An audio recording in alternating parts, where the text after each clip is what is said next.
Warning.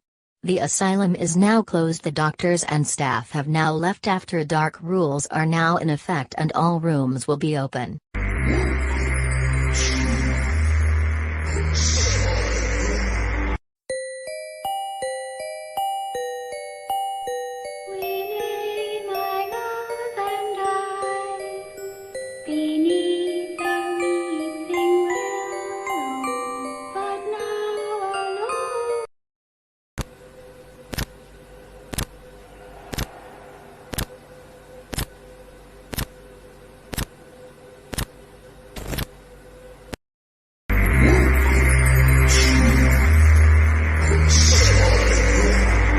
Warning.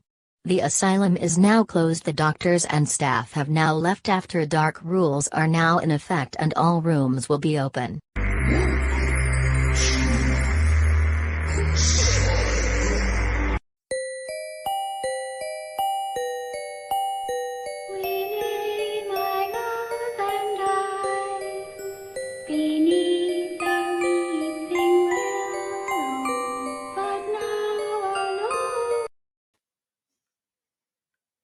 Ladies and gentlemen, and tonight, I just want to do a little shout out to our big brother, that if it wasn't for the Happy Man Asylum tonight, if it wasn't for MPCW existing to where we are tonight, I just want to give a big thanks to ACW. So for those that are in MPCW, give ACW a chance. Here is their message.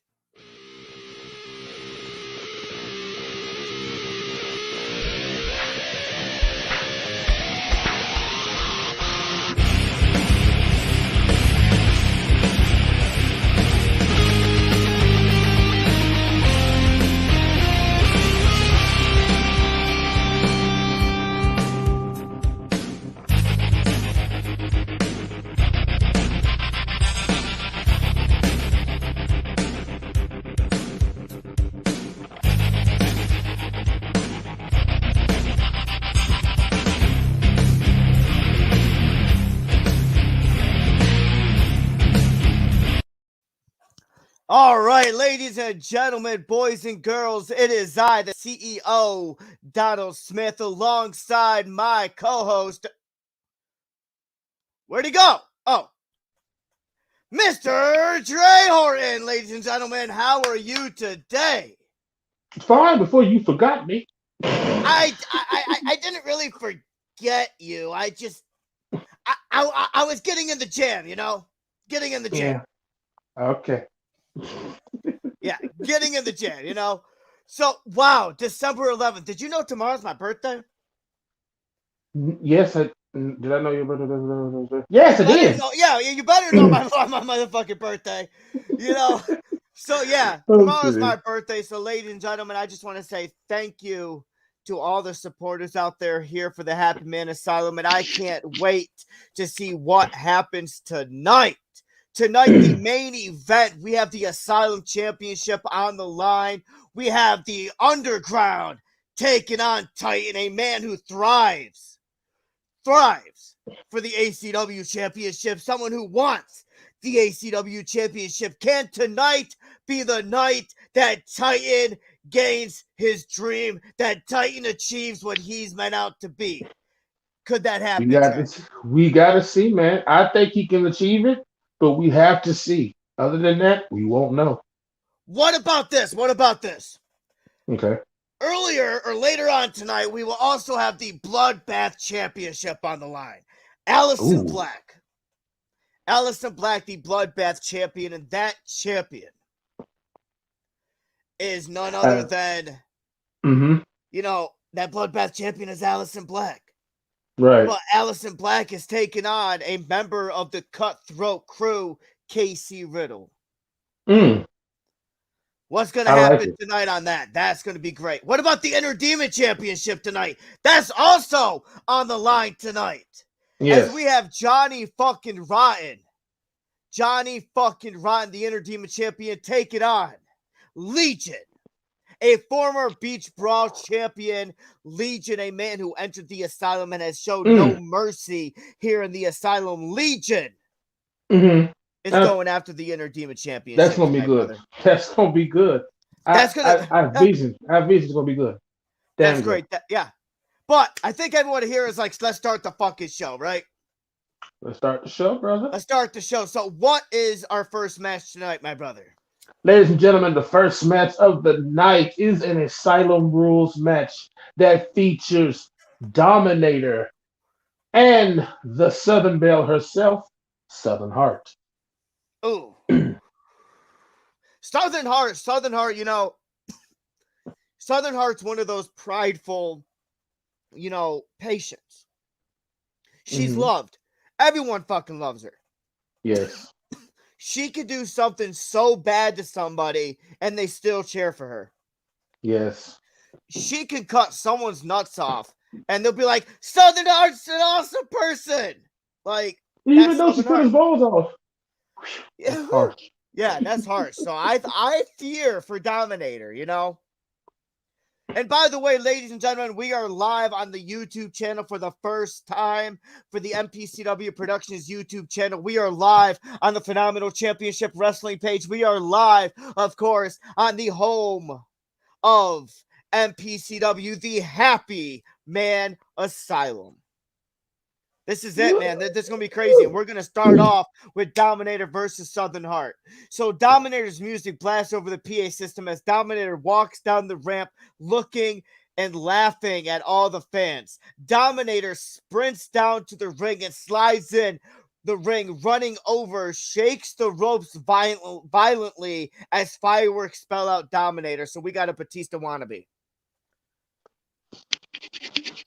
Batista wannabe, woo! But Dominator doesn't have the physique of Dominator. He's like a twig. Yeah, so he's like so he's like Spike Dudley.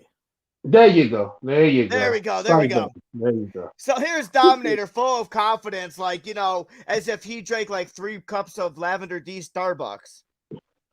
Oh Lord. Lavender D Starbucks? Lavender D Starbucks, bro. Lavender D Starbucks.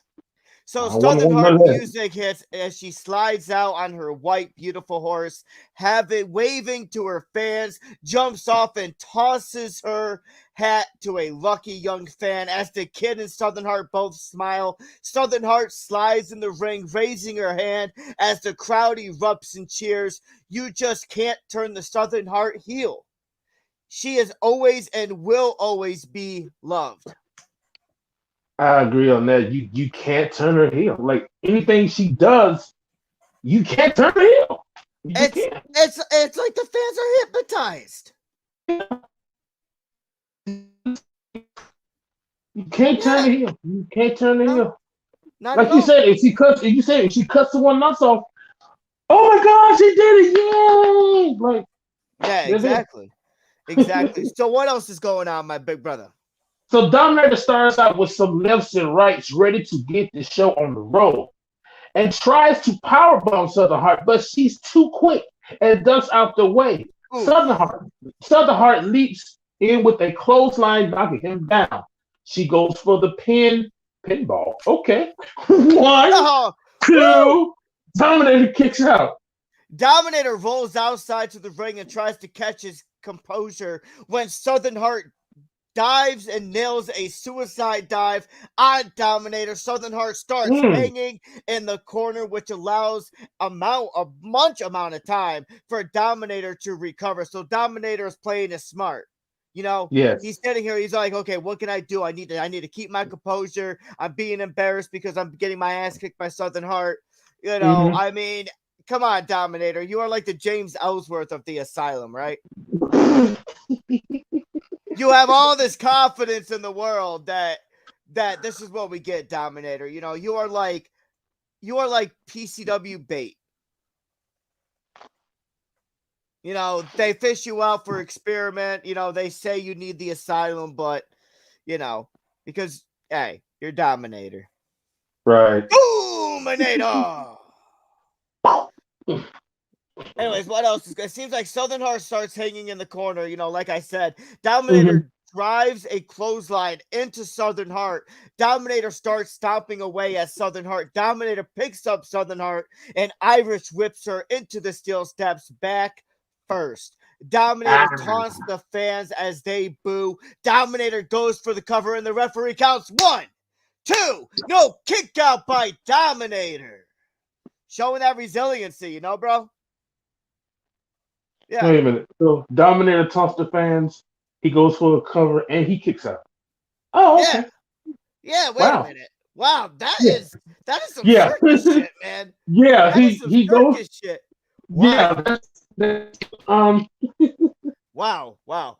Southern Heart comes out with a kendo stick. Southern Heart hits Dominator in the back. He swings around looking angry, ready to have it all out with Southern Heart. She's not done yet. Southern Heart power bombs Dominator, knocking him to the ground. Southern Heart pins Dominator 1, 2.5, but Dominator kicks out again. But Dominator kicked out from his own self.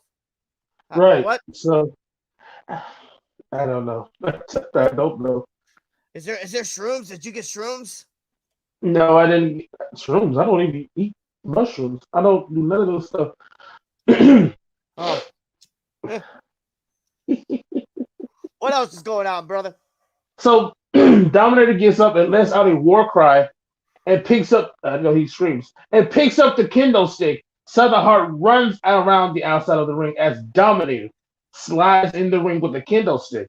Southern Heart follows Dominator, just starts wailing on Southern Heart with the kendo stick. Dominator picks up Southern Heart and nails her with a big package power driver. Dominator goes up to the top rope.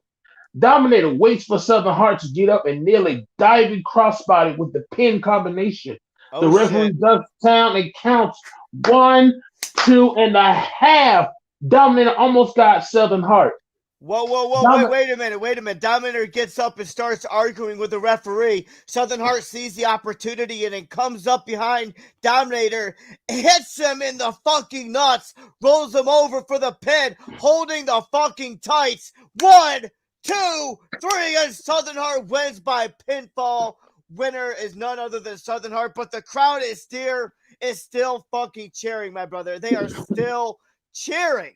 Yes, she they are. blatantly fucking cheated here in the asylum, but hey. But they love her. But wait a minute. Hold on. So Dominator gets up and start pushing Southern Heart. Southern Heart pushes Dominator back. The two patients are exchanging heated words. All hell breaks loose as Southern Heart and Dominator start brawling. Shit. Doctors and nurses storm the ring and break these two individuals and bring them back to their respective cells. Wow, my brother. Wow, that got out of hand real fucking quickly. Yes, real fucking quickly. Hey, have you ever been to Canada? No, I haven't. I heard Canadian bacon is really good. Is it better than let's see, what's it called? The hardwood bacon? I think so. It's just pretty good. But we have a Canadian Ice Rink match with the Canadian beloved Gunner taking on Mephesto. Ooh. Mephesto is one of those type of patients that we don't really let out a lot. You know, he's a bit in the fucking not there. But I guess somehow, some way, we got Mephesto over the border. Well, he's Mexican? No. It was hard to get a passport, I should say. So we had to stuff him in an animal cage and put him on the animals. When it flies over, it was cheaper on us. Okay.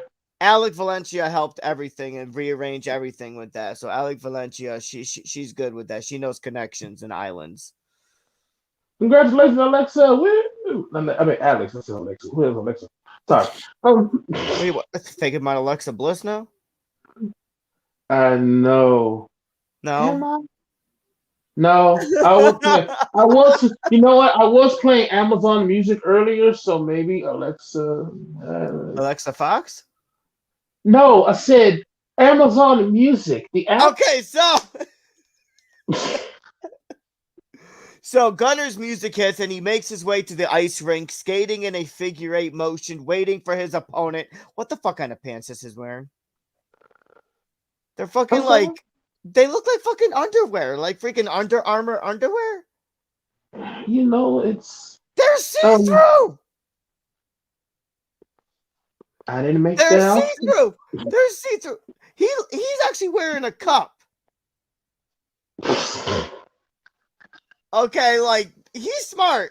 He is fucking smart. He is wearing a fucking cup right now. Do you blame him or? I don't blame him. I mean, the nuts get cold somehow, right? Exactly. So get a cup to cook it up. Mephesto's music plays as he makes his way to the ice rink, watching Gunner as Gunner continues to skate in circles. So I think Gunner's liking this whole ice skating deal. So the Asylum siren sounds. Gunner stops and begins skating towards Mephesto, tries to connect with a clothesline, but Mephesto does the same, and both connect with a double clothesline, knocking them both on the icy ground. So these two are skating. They were skating. They collided. Boom. Boom. Boom. End the match. Done, right? Right. No, we can't be that lucky. We're watching two men show us an ice skating show. So far, it's a 4. Get it a little bit better. I want to see a 10 by the end of this match. Right. What else is happening? They're going to hit with a triple leg dribble drop split into a ice cream cone. I don't know. Let me shut up. So Gunner and Mephesto struggles to get off the ice. Gunner and Mephesto throwing lefts and rights. Mephesto grabs Gunner and slides him to the side of the ice rink wall, connected with another clothesline, knocking Gunner over the wall. Mephesto climbs over the wall, and after Gunner, he is met with a hockey stick to the head by Gunner. Damn. Mephesto's head begins to leak blood after Gunner hits him with the hockey stick. Mephesto wobbles back to the ring as Gunner runs behind him and turns Mephesto around and connects with a belly-to-belly suplex on the ice. Mephesto feels the pain of the super thick ice underneath him.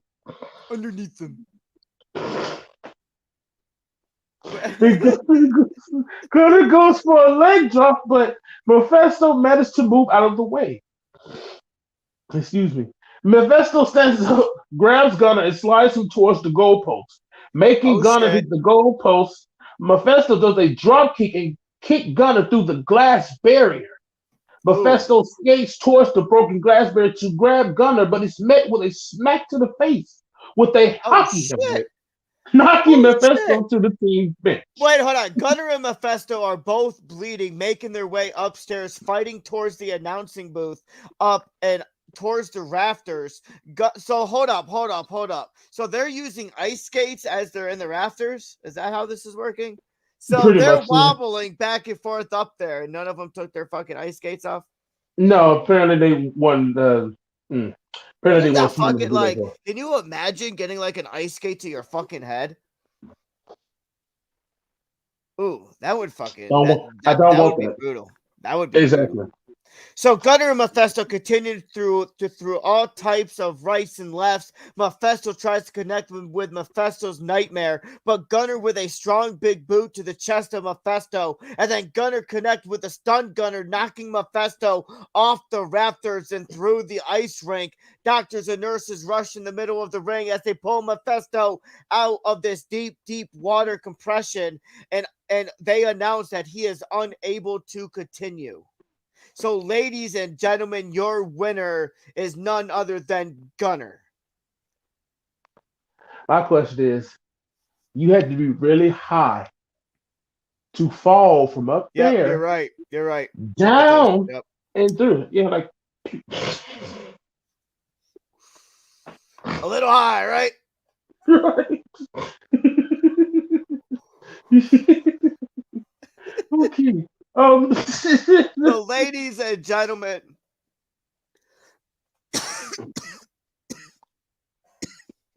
big hit there. So, ladies and gentlemen, Gunner walks out victorious over Mephesto. I really don't think these two are seeing an end to this. I think this is going to be continuing between these two. I agree. Let's see what Mephesto has to say. Let's see how long it takes him to recover before we reveal more of Mephesto.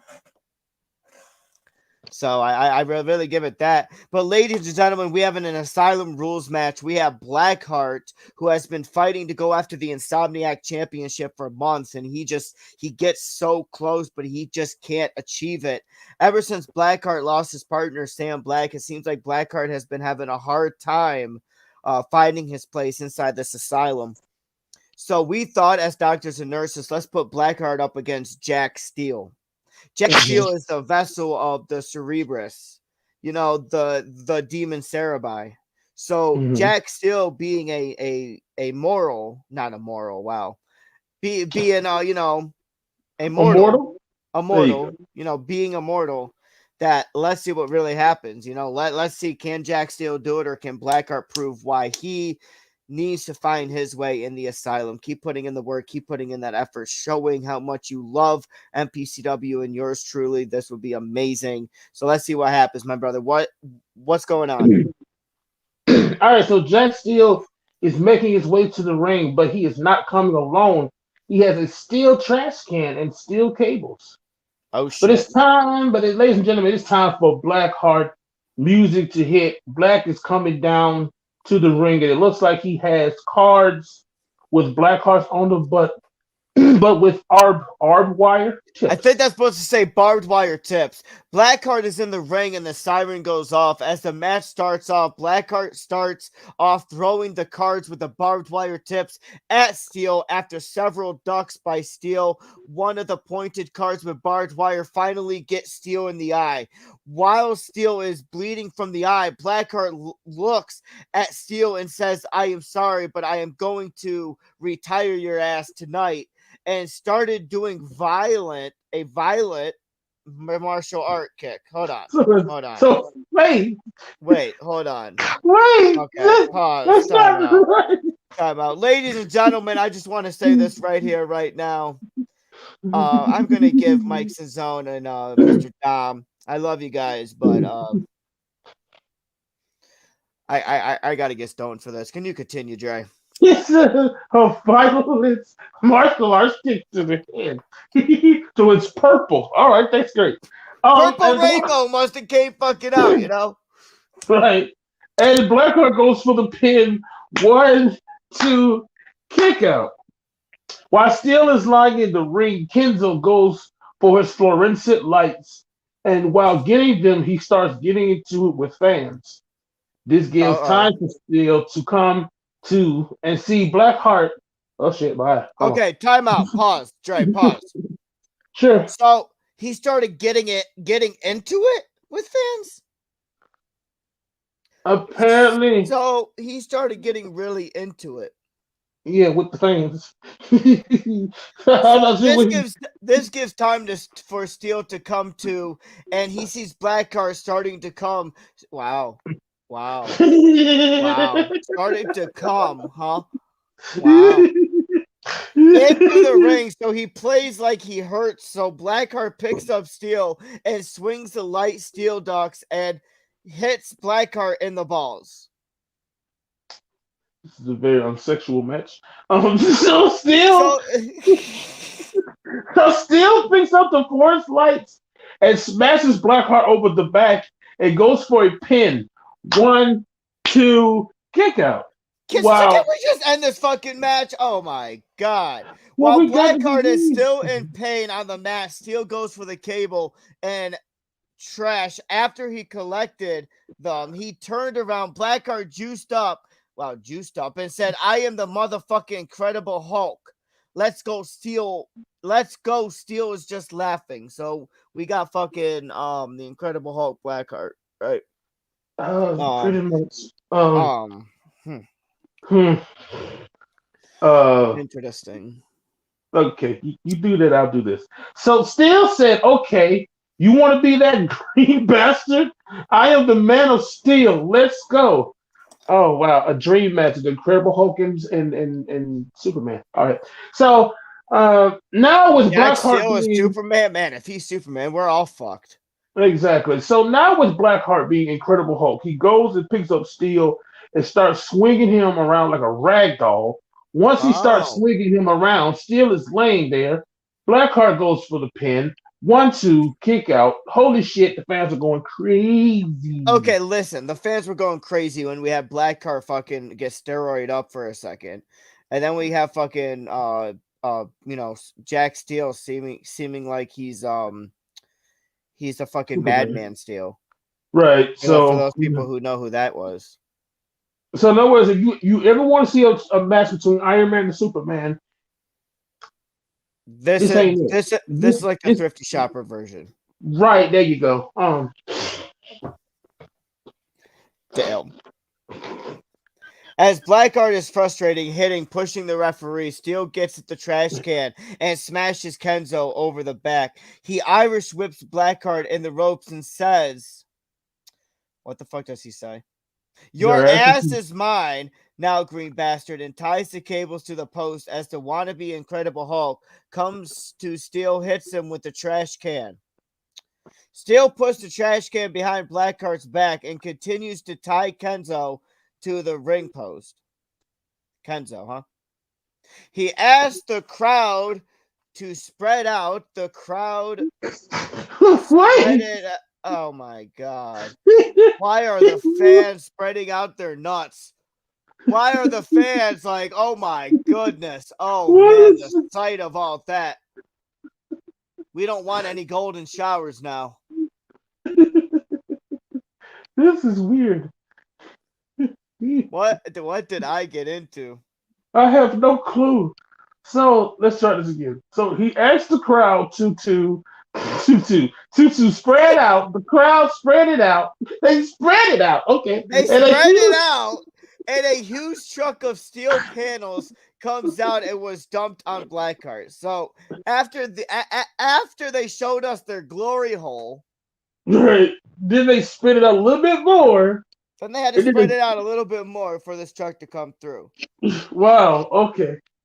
Wow. Oh shit. That's some fucked up shit, man. Okay, so the referee stopped the match and said enough is enough. Steel is the winner. Steel give the mic and tell Blackheart, you're not the Incredible, are you?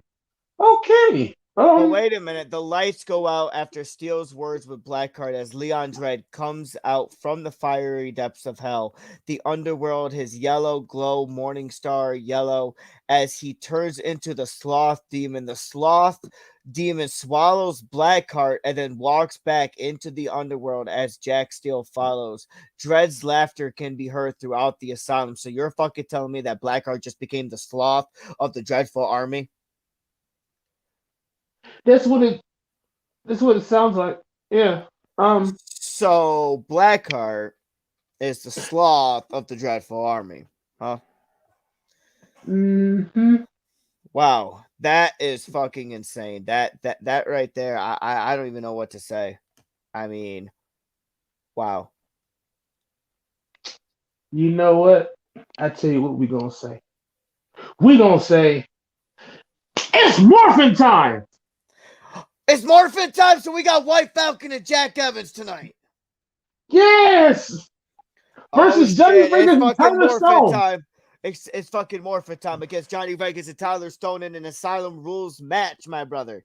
This tag team match is going to represent the chaotic tag team division. And ladies and gentlemen, this is just the beginning, because Jack and Falcon music hits as they stand on the entrance ramp, as they begin running towards the ring, hyping up the crowd as the Mighty Morphin Power Rangers theme song fucking hits. Mighty Morphin Power Rangers. Woo! Hey, go Power Rangers. Yeah, go Power Rangers. I just realized I just got excited. These guys are like, the kids love them. The kids are like, I want to meet that patient, but I really want to meet those patients. I think one of them is a little cuckoo. And I'm not gonna say anything about the insatiable. Nope. The insatiable Jack Evans. Yes, so we got the Mighty Morphin Power Rangers, Jack Evans and White Falcon taking on the extremist Tyler Stone and fucking John Regins. Yes, sir. So as this is going on, Tyler and John make their way to the ring as the crowd scream boos and fuck you too from Johnny and Tyler as they shrug their shoulders and head to the ring. And before the siren sounds, Jack and Falcon drop kick them both. This is it. They are going at it right away, my brother. What's happening? The Asylum siren rings, brother. So Falcon and Regins square off in the ring. They lock up with headlocks and body slams, both to be on the same wavelength. So Falcon and Regins tagging their partners, and Tyler and Jack lock up. With also headlocks and body slams, Jack connects with the super kick, knocking Tyler back towards Regins. Tyler looks in disbelief, and Jack screams, "Come on!" Like, right? Come on! You know, like come on, baby! Right. Tyler rushes toward Jack, but Jack jumps over Tyler, causing Tyler to hit the corner turnbuckle. Jack goes for the roll-up pin. 1, 2, kicking out by Tyler. Tyler looks at Regins like, what the hell? Jack spins Tyler around, connects the DDT, and goes for another pin. 1, 2, knockout by Tyler. Knockout by Tyler, brother. Jack drags Tyler over and tags Falcon in, and the punch to the face from Falcon to Tyler. Falcon Irish whips Tyler towards the ropes. As Tyler comes back towards Falcon, Falcon tries to connect with a big boot, but Tyler ducks and connects with a back neck breaker. Tyler then connects with a knee drop to the head of Falcon. So it seems like they are changing the momentum of this game. Yes, they are. Momentum. Yes, they are. What else is happening, my brother? What else is fucking happening? Go, Power Rangers! So Falcon begins to reach out to signal a tag to Jack, but Tyler tags in Regins, and Regins throws Falcon out of the ring. Tyler and Jack begin to brawl in the ring while Regins and Falcon are outside. Regins and Falcons begin fighting on top of the Titantron. Oh shit! Regins throws Falcons off the Titantron, and holy shit!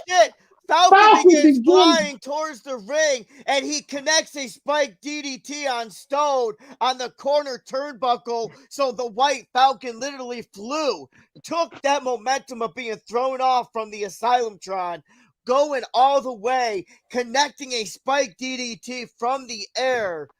Connecting that fucking accuracy is incredible. Fucking incredible. That's amazing. But hold on. That's Power Ranger City, my brother. Wait, do you see it?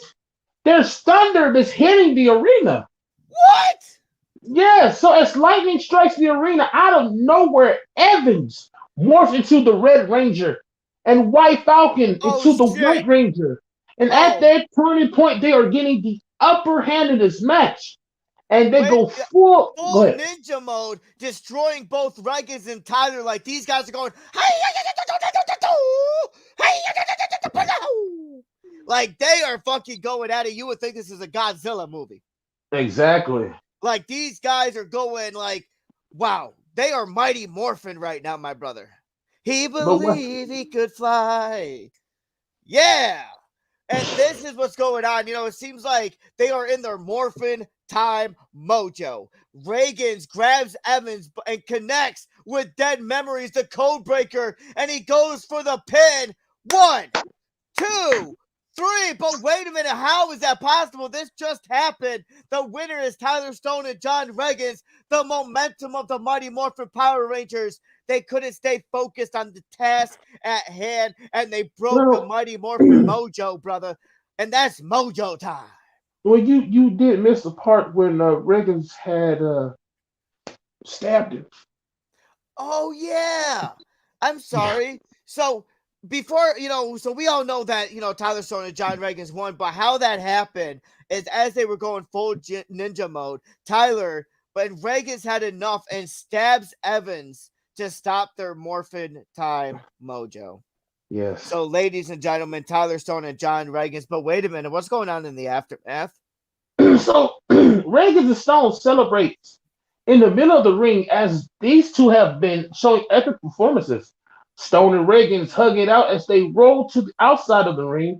As they walk up the ramp, we have Blackheart and Jack Steele on the ramp. Both eyes are Morningstar yellow as Jack Steel and Blackheart attack Stone and Regins. Jack still picks Stone up as he hits the Paradox City. Blackheart turns Regins around and hits a vicious super kick and a quick Hurricanrana. Regins ends into Jack Steel's arms and hits a devastating DDT. Jack Steel and Blackheart both stand over them as doctors and nurses come out. Holy shit. Wow. Did they just get new enemies? Yeah, and they're part of the Morningstar and Morningstar Army. Excuse me. The dreadful army. Yes. Blackheart and Jack Steel teaming up and going after Tyler those and guys. Regins. Tyler and Regins. That's how you start 2022, man. That's how you start 2022. Yes, sir. Holy shit, those two are going to rip each other apart. I cannot wait to fucking see that. You know, I can't wait. Me either. Yeah. What is our next match, ladies and gentlemen? What is our next match, my brother? So the next match is a Asylum Rules match that features Panther and the Alec Trueblood. You know, those two, you know, I'm actually going to give a shout out. I'm going to give a shout out to Panther and Alec Trueblood. They have told a very good story amongst each other, and I really love that these two patients are able to work with each other and bounce off from one another, and that's what makes this feud amazing, in my personal opinion. These two undercarders, Panther and Alec Trueblood, they you know, if you give them a good direction, those two will tell an amazing story. So those two are capable to be big stars, in my personal opinion. You know, all you got to do is just guide them, help them, give them some tips, you know, be there. So Panther, Alec Trueblood, kudos to you. Thank you guys for showing up, showing out. And I really hope you guys enjoy this match. So go ahead, my brother. Call this match, my brother. Gotcha. So as Panther is walking down the ramp to the ring, the crowd is chanting, "Let's go, Panther." You hear that, my brother? Yeah, Let's go, Panther.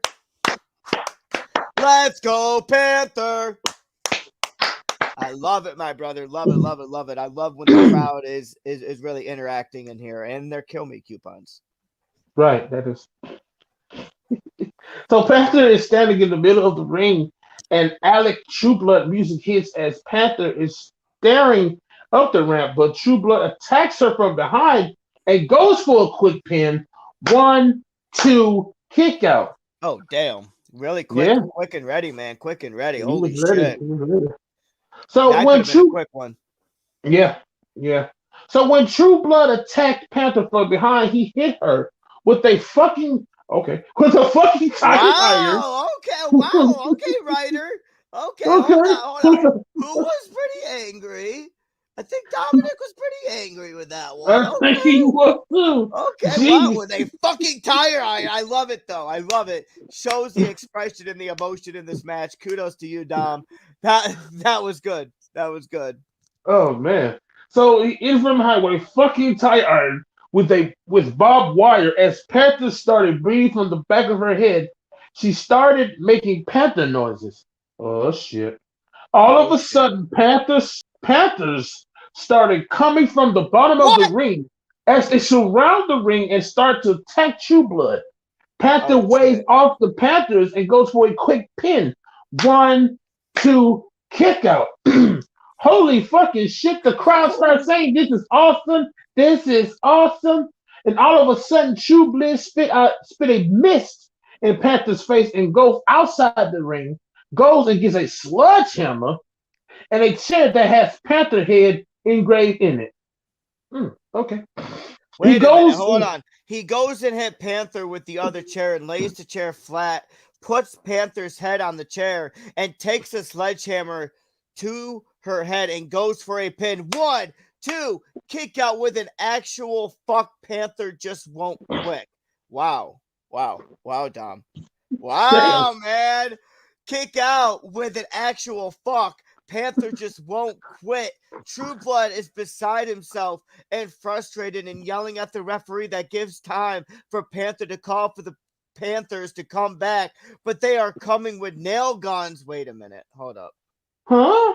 So Panthers are now trained to come out and carry nail. Like, are they carrying it on their back? Are they carrying it on their claws?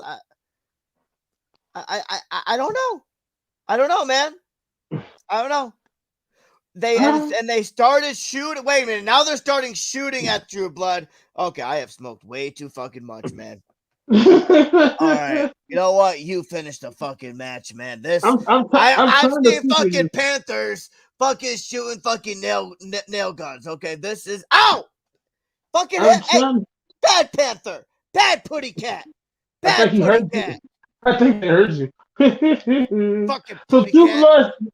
Trueblood is nailed to the ring, and Panther goes against the sledgehammer and cracks Trueblood over the head with him and knocks him out. Hold where he drops flat on the mat. 1, 2, 3. Your winner, Panther. Panther with the victory, ladies and gentlemen, and everyone is enjoying that.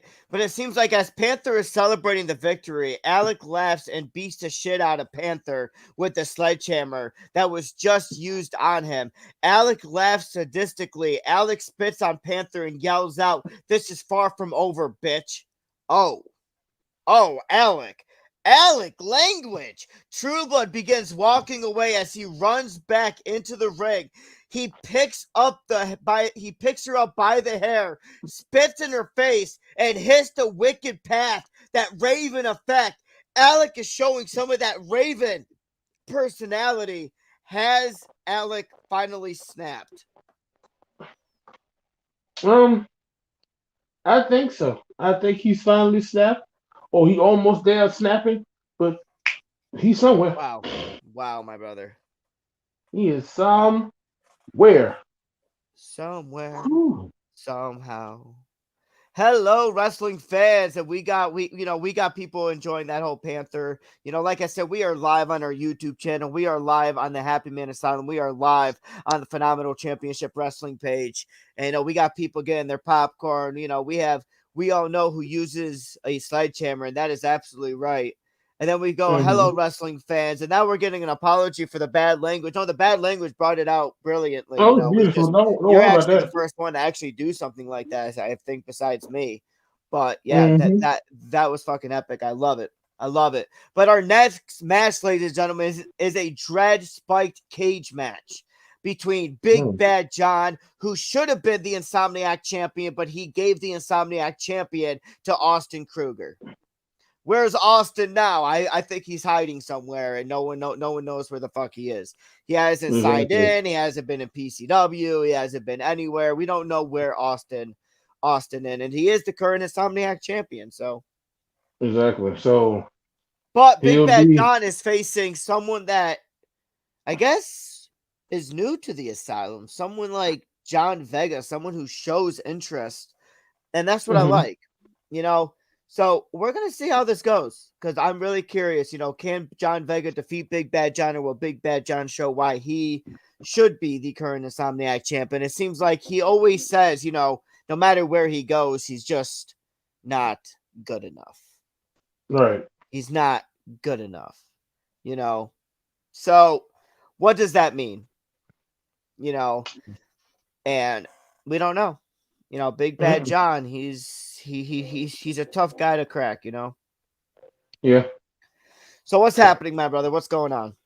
So Killer remix by Eminem features Jack Harlow and Corday blasts the Asylum walls as Big Bad Jon makes his way out to the ring as he is looking at the spike cage being lowered, and B just snarls with twisted grin that we haven't seen before as he gets into the ring and leads in the corner. Wow, Johnny Vega, Vegas. Johnny Vega is coming out as he has a huge pitchfork that's dripping blood and has a big note taped to it, and it reads, "For Big Bad Bitch's head." Oh shit. As he climbs in the ring and immediately takes down Big Bad Jon by jabbing the pitchfork in Jon's throat, and the Asylum siren sounds. So this pitchfork is now into his throat. Ouch. Dang. Okay. Ouch. That's gotta fucking hurt, man. I mean, that you're gonna need a lot of cough medicine for that. Shit. They more than confident are gonna have to do work for that. It might. So Oh, as this is going on, the Asylum side rings. Vega viciously continues stomping away on the throat and neck area of Big Bad Jon. As Vega sees Steel's chairs zip tied to the cage and brings two down and begins bashing Jon's face against one and places his head down on it. Vega is trying for a concerto. What? Concerto. Conchetta? Concerto. Concerto? Concerto. Potato!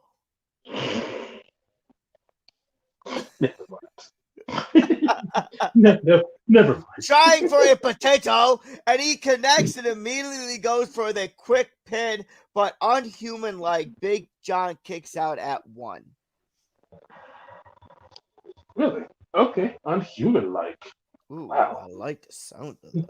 Ooh. And I know you said it, but the word is concerto. Tomato. I think Concerto. No, he said concerto. Oh, God, did he not separate the words together? Okay. All right. Thanks, boss. Well, that was from Joker's Nightmare TV.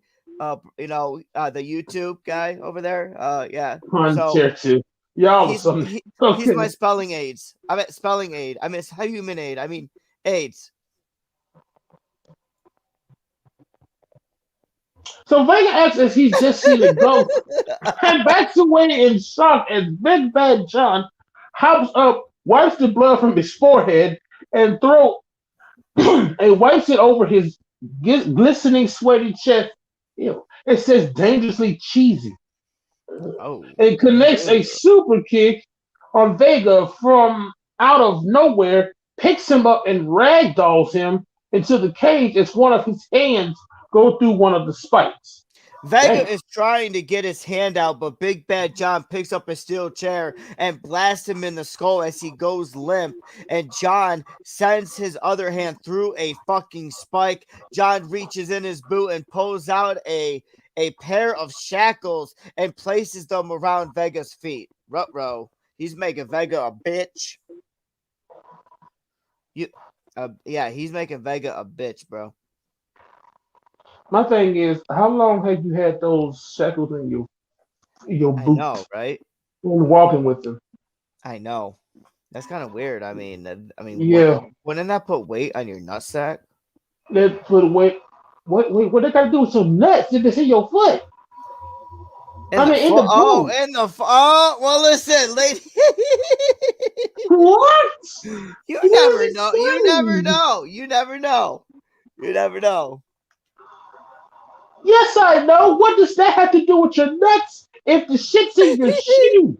It's the asylum, like a snake in the boot, rocket in my pocket. I thought it was one of those type of deals. If a snake is in your boot, you need to fucking cry. Unless it ain't poisonous. Excuse me. I mean, come on. Everyone gets a Woody and a Buzz Lightyear.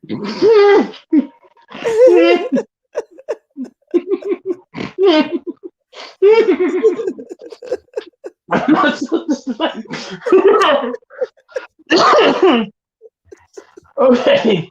I think I can read now. All right. Woody and the Buzz Lightyear. Okay. I like that one. Okay. So Big Jon is just smiling as he looks like he's a man possessed and sees a sledgehammer. There's a lot of sledgehammer being used tonight. Sledgehammer. A sledgehammer hammer zip tie above Vega's head. Big Jon goes to cut the zip tie to the sledgehammer, but Vega headbutted Jon into family jewels. Goddamn. And Jon drops as Vega rips both hands out from the spikes, screaming in agony, and lands a belly splash on Jon. 1, 2, no, Jon kicked out. Why did you come up? Don't go away. And Vega crawls to the other side of the ring, trying to get the shackles off, as we see the ref throw in a pair of bolt cutters. Oh shit!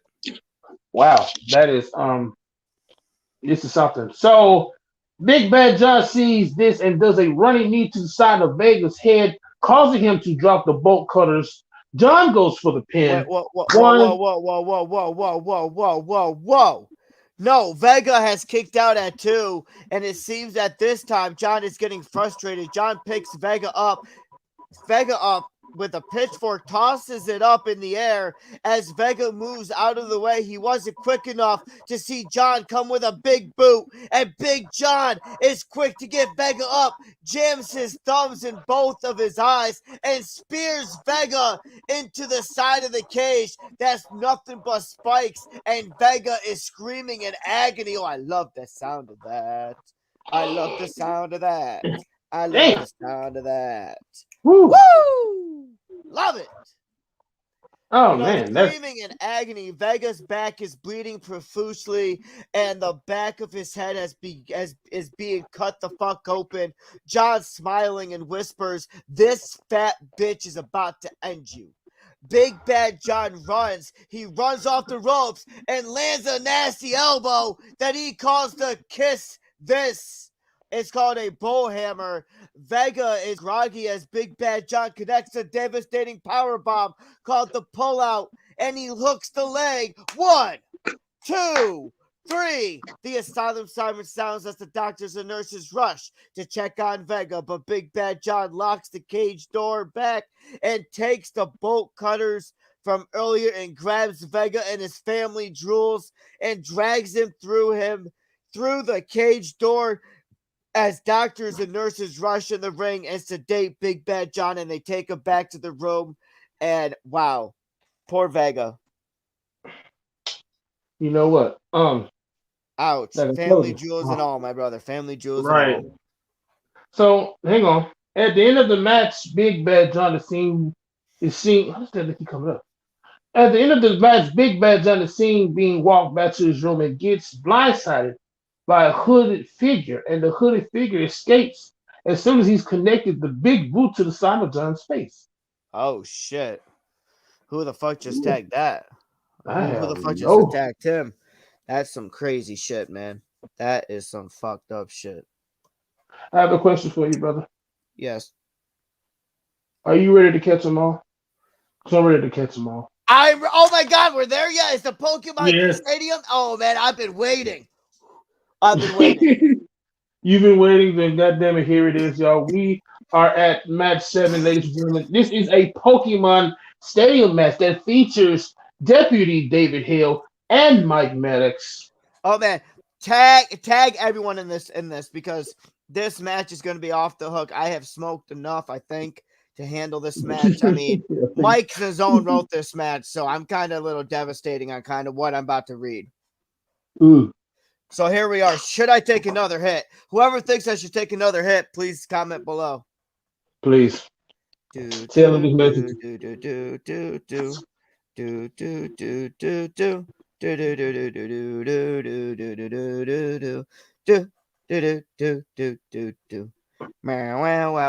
you motherfuckers want me to, you fucking assholes. Damn.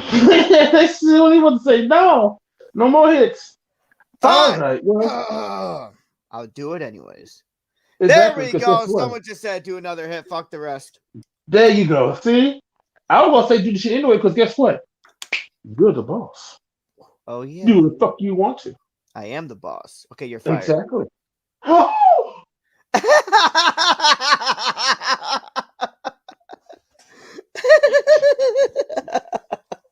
So, ladies and gentlemen, I have got my Pokemon Go in action, ladies and gentlemen. You know, go Pokemon, man. Here we go. So the Pokemon theme song blasts over the PA system as we hear Mike Maddox mimicking the theme. Maddox comes out on stage as the Asylum is suddenly transformed into a Pokemon Coliseum. Wow. I'm not, I've always thought, how would it feel to be in one of these? I don't know. But we're getting the taste of it now. I mean, it's kind of weird. I mean, we're in a Pokemon. We were in the Asylum. Now we're in a Pokemon Stadium. Absolutely. My organs is good. Hold on. Let me check. 1, 2. Yep, my balls are good. I'm good. Yeah. So I guess we're good, right? Right. But there's one fucking question though. Yes, brother. Are there any Pokemon out? Huh? Any Pokemon? Are there any Pokemon out? Because I'm not going to get hit by a thunder shock or flamethrower. I don't know, my brother. I don't know. No I don't shit. know. We ain't got a barrier. We ain't got a barrier and nothing. That shit. Okay. You know what? So, I'm calm. no, we are here. We are good. We are Okay. sort of good. Kind of. We are like 30% good. So Right. Maddox embraces the fans in the stands. Maddox goes down to the Coliseum and awaits for the match to start. The Asylum siren goes off. 6 random Pokeballs are expanded to David Hill. David Hill throws his first Pokeball out. Out comes midget Jonathan Coachman. What? Midget Okay. Jonathan Coachman. Maddox throws his Pokeball out, and out comes a fully evolved Chaz Johnson, who is erected. Wow. Wow. So he's no. David Hill yells out, Jonathan Coachman, a quick attack. Maddox yells out, Chaz Johnson, use a hump attack. Chaz Johnson humps attack Midget Jonathan Coachman. Midget Jonathan Coachman has been TKO'd. Well, damn. Damn, that hump maneuver is fucking epic. Jeez. Wow. Let me borrow that for my wife if I had one. But anyway, So Midget Jonathan Coachman has been eliminated, and a green light fills Mike Maddox's side of the Coliseum. Mike Maddox throws his second Pokeball, and out comes Midget Ronda Rousey. Ooh. oh, She's so adorable. he's so adorable. David Hill throws his Pokeball, and out comes a full-size, evolved Triple H. It's time to play the game! All right, All right. let's see. What's going on, my brother? So David Hill laughs as Maddox thinks to himself. A little light bulb appears over Maddox's head. Maddox pulls out Alec Trueblood's bags of rocks and evolves Midget Ronda Rousey, into a full-size Ronda Rousey. Oh, shit. Tits are growing. well, what? Well, as she grows, her tits are growing. Bigger? I understand. Yeah. Elementary. David Hill yells out pedigree attack. Meta counters by telling Ronda Rousey to use judo throw. Ronda Rousey counters Triple H by nailing a judo throw on Triple H into rocks. Triple H is knocked out. Oh, man. Triple H has been eliminated, and green light fills Mike Maddox's side. And David Hill starts getting angry and charging Maddox. David Hill pulls out his nightstick. David Hill starts beating the shit out of Mike Maddox. Maddox is busted, is bruised, battered, and broken. David Hill goes to handcuff Mike Maddox, but one of Maddox's Pokeballs falls out, and as he begins whispering something, and out comes Snorlax. Oh, shit. As David inadvertently ignores everything, he continues to handcuff Maddox. Snorlax picks up David Hill and eats him. Oh, shit. Maddox stands there laughing, but eating David Hill gives Snorlax explosive diarrhea. Snorlax lets out a roar and shits out David Hill with such force it makes an earthquake like a roar. Yeah, it's funky too. Jesus Smoke Christ. fills the Coliseum. When the smoke clears, is the motionless David Hill in the middle of the ring. David Hill has been eliminated. The Asylum siren goes off as the third green light fills Maddox's cage. Your winner, Mike Maddox. Gotta catch 'em all, Mike Maddox. But hang on. So Mike Maddox turns his NPCW hat sideways and he catches Deputy Hill? Woo! Wow. Mike Maddox yells, "Oh, I just caught a Deputy Hill." Maddox yells out, "I have to go visit Nurse Joy in Asylum Town to get Deputy Hill to the Pokemon Center." Maddox runs off towards Asylum. Oh, God. This guy, this Mike Maddox is going crazy. And the thing is, he's supposed to be running Asylum Awakening. Asylum Town. That's nice. We have a Pokemon Master right now as the fucking Asylum Awakening thing. Okay, this is not good. I know, but hey, this is not good. If it makes him happy, let him be happy. So we have another match. We have an Asylum Rules match. We have the sexiest Canadian alive, King Baker, taking on none other than KC Luchadore. So what's going on, my brother? So as the Asylum siren sounds, KC and Baker look at each other from both ends of the ring. KC runs and tries to connect a clothesline, but Baker ducks and connects with a DDT to KC. KC gets up for the DDT and grabs Baker, connects with a belly-to-belly suplex. Baker gets up and connects with his own belly-to-belly suplex to KC.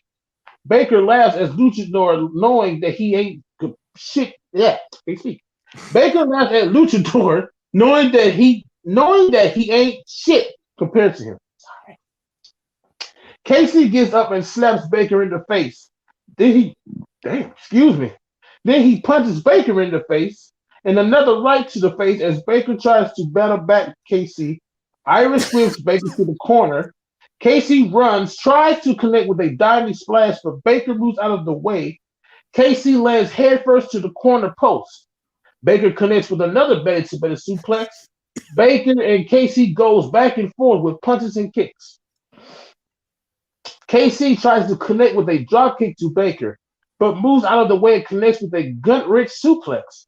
Baker goes for the pin. 1, 2, kick out by KC. Baker signals the crowd for the King crossface. Baker picks up KC, Irish whips him to the middle ropes.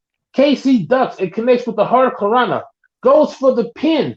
1, 2, kick out by Baker. KC gets up and charges at Baker, but Baker moves out of the way. KC hitting the corner turnbuckle, and Baker connects with a King switch and goes for the pin. 1, 2, 3. Your winner, the sexiest Canadian alive, King Baker.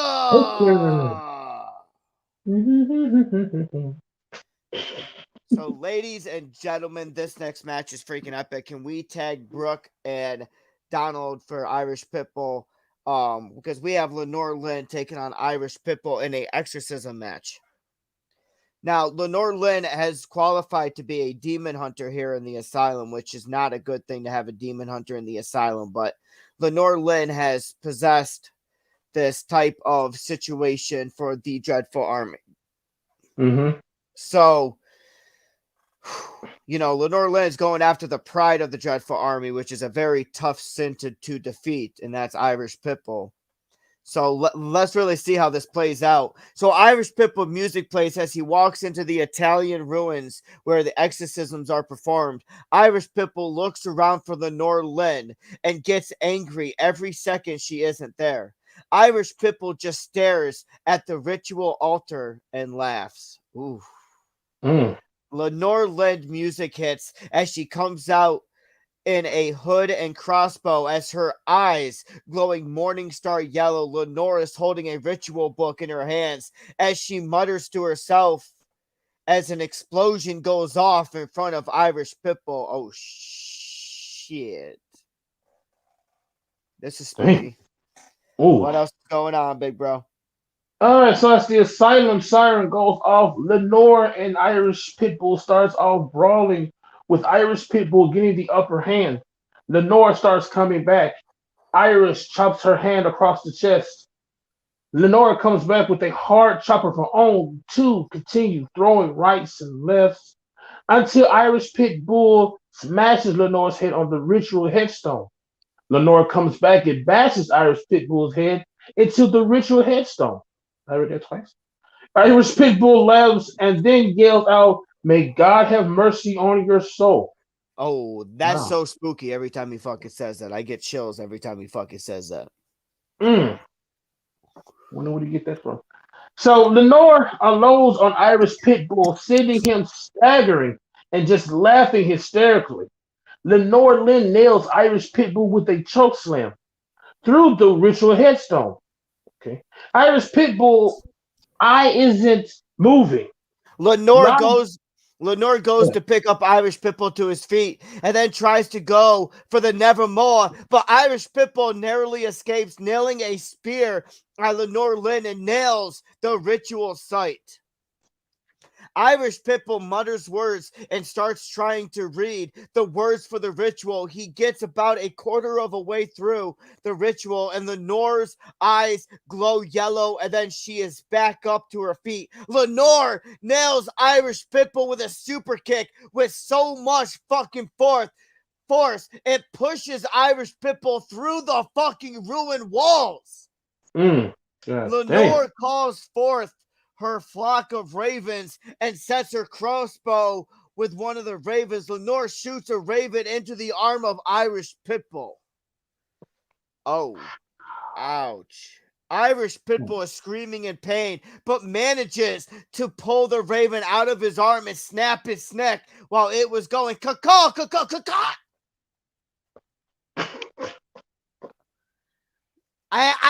Come on, I had to sell that. I had to. I know. So Irish Pitbull runs towards Lenore Lynn. Irish Pitbull unloads on her, nailing a beautifully executed punching combo with so much force it sends Lenore Lynn into the ritual site. As she dents the floor, Irish Pitbull begins reading the ritual as he gets about halfway through through the reading the ritual, as the ravens begin going crazy and attacking Irish Pitbull. Lenore is able to get up. She runs over to Irish Pitbull and nails a Nevermore on Irish Pitbull into the ritual site, indenting it even more. Oh, yeah. Shit. This is beautiful. This is beautiful. Lenore Lynn incites the ritual words and about 66% done when Irish Pitbull lets out a war cry and breaks free of the ritual. Irish Pitbull is angry to the max and starts smashing Lenore's skull all over the ritual site. Lenore's face is mangled, battered, and broken. Lenore comes back and smashes Irish Pitbull's face into the ritual site until it's soaked in fucking blood. What's going on? Lenore and Irish Pitbull seemingly battle through the ritual site to a stalemate until Irish Pitbull punches Lenore in the eyes and he nails a legendary slam straight to hell into the ritual site. Oh. Lenore Lynn lays there motionless. Irish Pitbull reads the ritual book and gets about 90% through as Irish Pitbull laughs. Wait a minute, hold on. Suddenly, Jack Steele comes from the depths of the underworld and grabs Irish Pitbull by the face and rakes his eyes, stopping this ritual. Jack Steele holds off Irish Pitbull long enough for Lenore Lynn to collect herself, and on the stage we have Blackheart watching. Because what happened between Jack Steele and Blackheart? Blackheart is showing support on the stage, making sure no interference is going to happen.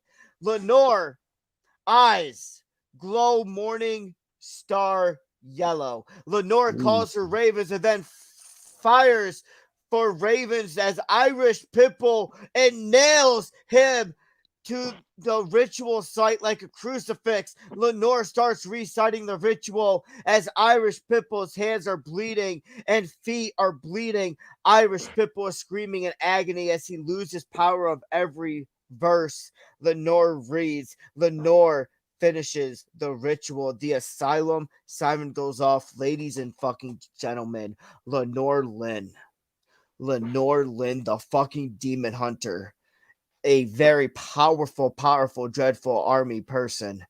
This new Lenore Lynn is fucking crazy. I like it. I fucking love it. Really like it. I fucking love it. This is fucking epic. I mean, Lenore Lynn kicking fucking ass right now, and I freaking love it. But wait a minute, what's going on, my big bro? So Lenore Lynn calls her ravens off Irish Pitbull as Leon Dredd is standing behind Lenore, and she backs up into him. Lenore turns around. Dredd points at Irish Pitbull and instructs Jack and Lenore to carry Irish Pitbull.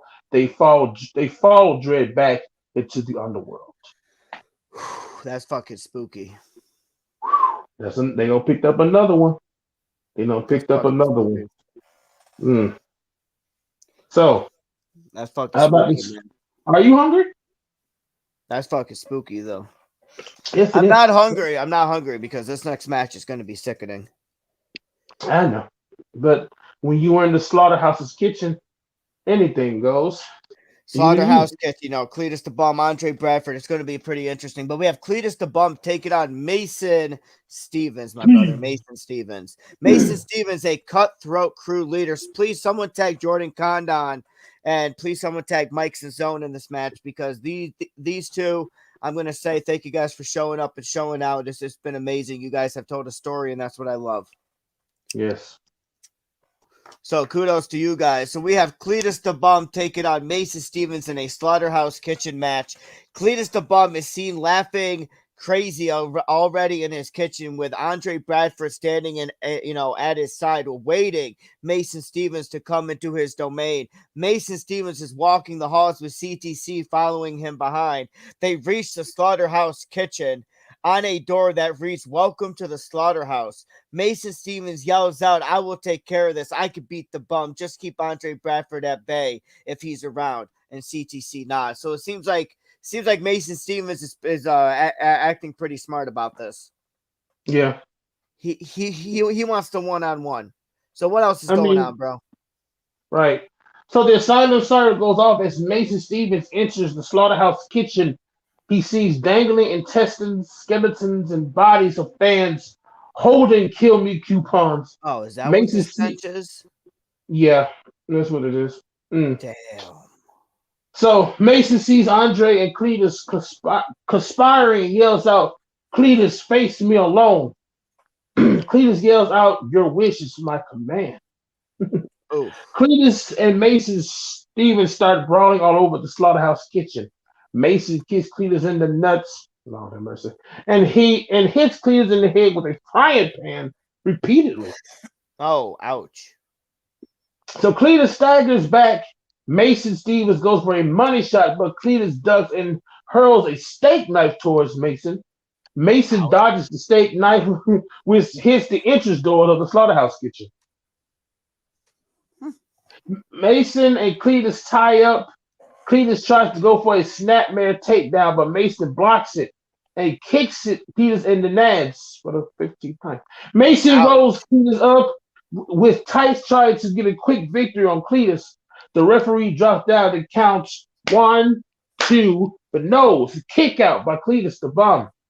Mason gets angry and continues to stomp on Cletus, but Cletus trips him and locks him in the Achilles leg lock.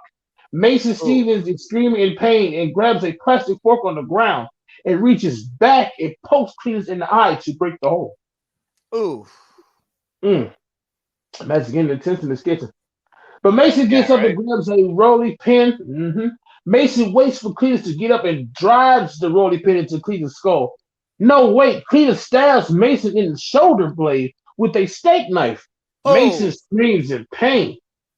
Cletus kicks Mason in the nads and rolls him up with a tight 1-no kick up by Mason Stevens. Mason rips the steak knife out of his shoulder blade and screams in agony. Cletus just laughs as Mason pegs Cletus in the shoulder blade with the same steak knife. So Mason goes for the money shot. Cletus ducks again and tries for a drunk style spinning wheel kick. Mason ducks and grabs a meat cleaver and nails Cletus in the gut with the meat cleaver. Ouch. Cletus, I know, right? Cletus pulls out the meat cleaver and smashes Mason across the chest. Meanwhile, CTC. Hold on. Meanwhile, CTC is listening outside. KC Riddle motions to CTC to go and help Mason Stevens. Nikki Hartman and Brackus enter the kitchen as Cletus is about to chokeslam Mason, but the commotion makes Cletus release the hold as CTC goes in front of Cletus, who just gets Andre Bradford, stands in front of CTC. Brackus and Nikki Hartman attack Andre Bradford, and they brawl throughout the kitchen until Andre lights CTC up, throwing them through the slaughterhouse kitchen walls and then spearing them through the deep fucking freezer. Cletus and Mason continue to brawl. Mason with the upper hand. Cletus is bleeding badly. Cletus staggers back before Mason spears Cletus through the slaughterhouse kitchen entryway. Mason staggers up to his feet. Cletus gets up. Mason with a money shot to Cletus. Cletus' head bounces off the concrete wall until blood is gushing out of his head. Cletus the bum has been knocked straight the fuck out. Mason runs up to Cletus and yells out, "You just got knocked the fuck out." The Asylum siren goes off. Winner by knockout, Mason Stevens. But hold on, bro. So Mason Stevens walks through the door and is met by KC Riddle, who is smiling at Mason, and the two just stare at each other down as the scene fades. There is tension between those two. There is definitely tension. There's been tension between those two since Mason Stevens got the leadership of the Cutthroat Crew. Yeah.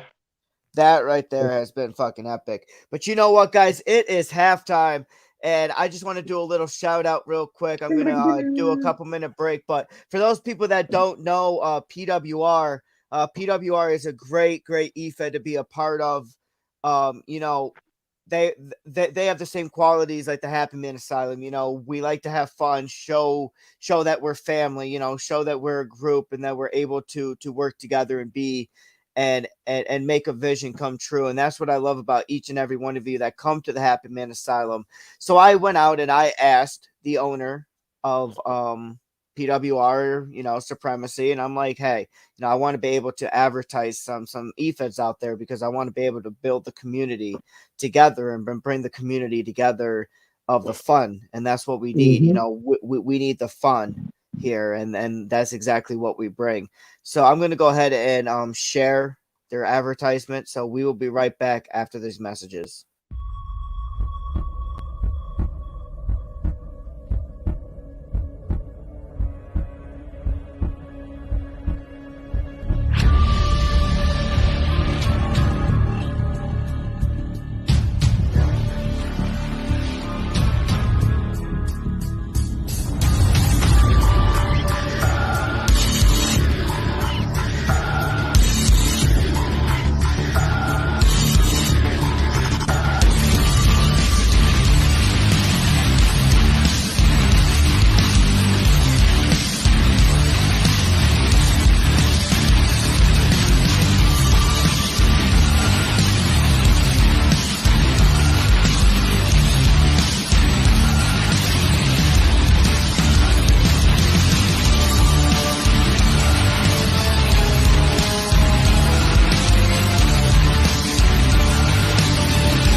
Yes, ladies and gentlemen, that is going to be amazing. I cannot wait, you know, to see the advancement and to see that, you know, we could join together and make the community fun again. And that's the most important goal. So that's a shout out to PWR. Thank you. I know that, you know, we do share some of the talent already, and that's why I love the bi-weekly schedule, man. You know, I give everyone a moment to enjoy where they go and give them the minimum, you know, and a lot of people do more than the minimum. You know, some people do the minimum, but the more important thing is you tell the story, you follow the story, you watch the show, you watch the newsroom, you know, stuff like that. You know, show it so you can show it in your promos, show it so you can do the best you can, because that's what we do. So that was halftime, ladies and gentlemen. We are ready for the next 10 matches. And these next 10 matches are fucking A+ matches, man. Of course. We have the Bloodbath Championship coming on. We have a Inner Demon Championship coming on. We have a Asylum Championship coming on. Like this is fucking crazy, man. These next 10 matches is great. And speaking of which, we have an Asylum Rules match. We have Savior returning back into the Asylum ring. Savior back here, and he will be going up against Dollface. Someone tag Dollface right here, right now. Someone tag Savior right here, right now, because these two are going to go at it, and these two are in an Asylum Rules match. Savior versus Dollface. Ooh. That's gonna be fucking epic. I cannot fucking wait. I can't. So in the air tonight, by in this moment blast the asylum walls as a bolt of lightning strikes the stage, as fire begins to spread around the entrance ramp, and Dark Savior comes from under the arena like he's been a descendant from hell with a devilish grin on his face. So what? Mm. Damn, that's spooky shit, man. That's spooky there shit. Must be some new shit that he's doing. That he's trying. I like it. I love it. I want some more of it. So, Tiptoe by Tiny Tim Dam near explodes the asylum walls and PA system as Dollface comes out holding a bloody dripping skull as she points to the monster known as the Dark Savior, as the camera sees Savior drop to his knees and laughs as Dollface enters the ring. She walks up and Savior yells, "I am not worthy." Dollface kicks Savior in the midsection and then blasts the skull across Savior's head, and the asylum siren sounds. Wow.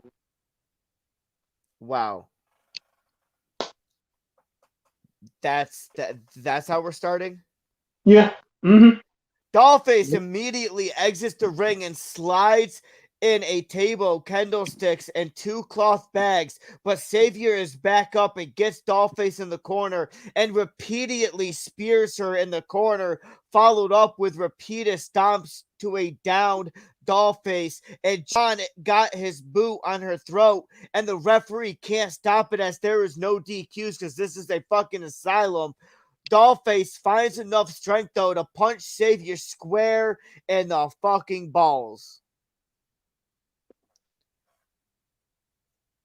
Square in the balls, man. Again. You know, I need every patient to get their nuts checked when this show is over, please. Yeah. Please get your nuts checked. Make sure they're still intact. Exactly. I tell these fuckers to put on cups and they don't. You know, Savior is down to a knee, but this time Dollface has a candlestick embedded with thumbtacks, and she's repeatedly hit Savior in the back and chest, getting the thumbtacks lodged into Savior's body. Then to finish it off, Dollface blasts Savior across the face that explodes the candlestick, and Dollface falls into the pin. 1, 2, no, Savior powered out at 2.5, and Dollface can't believe it. Yeah, I couldn't believe it. After shit he just went through. Yeah, absolutely. You know, but this guy's good. You know, Savior is a fucking legend when it comes to taking pain. Yes, he is. What's going on, my big bro?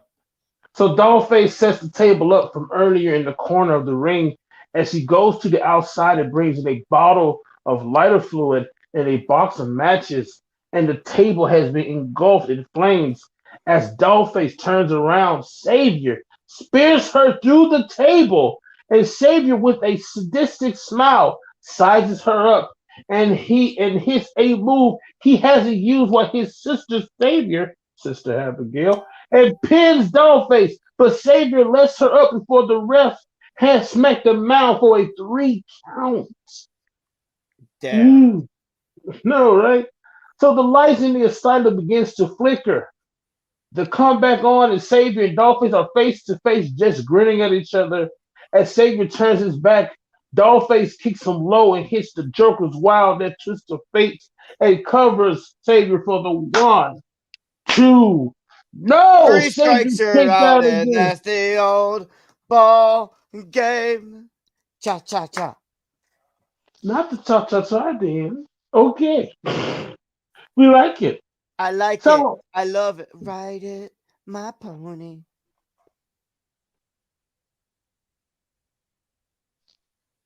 You can just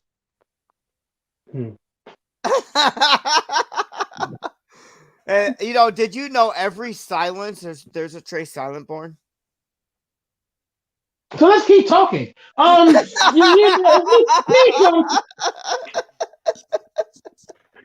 keep speaking. If it doesn't make sense, just don't blame me. I'm not gonna start talking. So, so Dollface agitated begged for Saviors to get up as she poured out the 2 cloth bags containing broken glass as Savior comes to. Dollface blows a fireball in Savior's eyes as Savior's blinded to as Savior is blinded, she nails another Joker's Wow, which is a twist of fate, onto Savior, and Savior's face lands directly in a pile of glass. And Dollface goes for the cover again. 1, 2, 3. Whoa! So the Asylum siren sounds. Dollface celebrates her victory and blows a kiss at Savior, saying this is far from over. But wait a minute, there's an aftermath. Dollface rolls out of the ring and celebrates with the crowd here in the Asylum as one of the fans was wearing a face covering and a hoodie. That fan is not letting Dollface go, as if like it's struggling. Dollface is struggling as if this fan is trying to kidnap Dollface. Right. As this is struggling, Savior is watching as he rolls out of the ring. Oh my God, I really think this is not part of anything that's happening right now. This is a legit attack from a fan. And it seems that, that the fan is not letting go, so Savior comes out of the ring and he's trying to help Dollface. Dollface yanks the fan over the barricade as Dollface picks the fan up as Savior is aiming for a long distance. He is running for it, but the fan ducks. Savior connects to Dollface. Savior looking over Dollface as he looks over his shoulder, and the fan appears to be Austin Kruger. The Asylum next champion. Damn. You wonder where he was, and there he was the whole time hiding in the crowd. What the fuck? Wow. What does Austin want to do with what? Dollface, like the former Insomniac champion, we have Austin Kruger, Insomniac champion, and now these two, these two are gonna cross paths. Austin's fucked. Yeah. Austin's straight fucked. Yes, he is. Austin's fucked. There's no ifs, ands, or buts about it. Dollface is gonna rip Austin Kruger a new asshole. And Dollface is not a bitch you want to fuck with. You just don't. So good luck to Austin. Rest in penis. And ladies and gentlemen, we have an Asylum Rules match.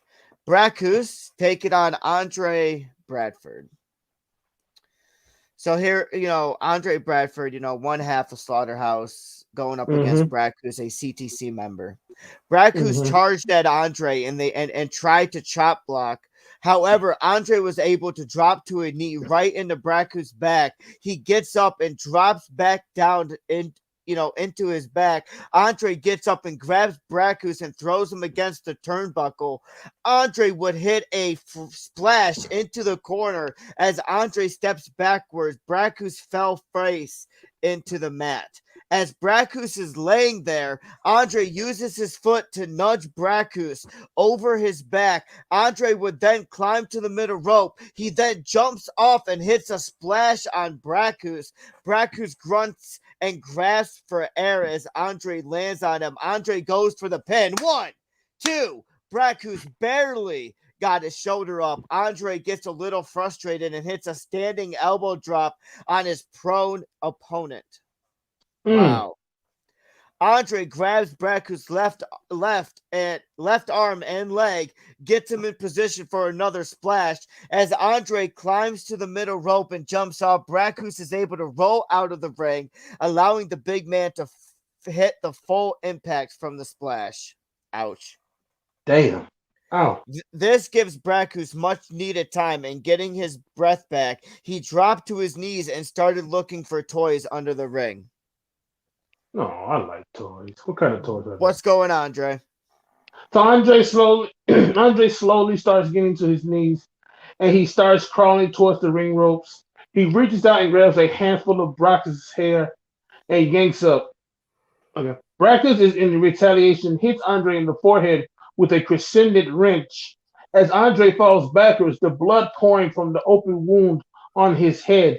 He noticed Brackus set up a toolbox that he found. He opens it. And pulls out a ball peen. A ball peen hammer. Heard of that. Huh. He also reaches down and tosses in a chair.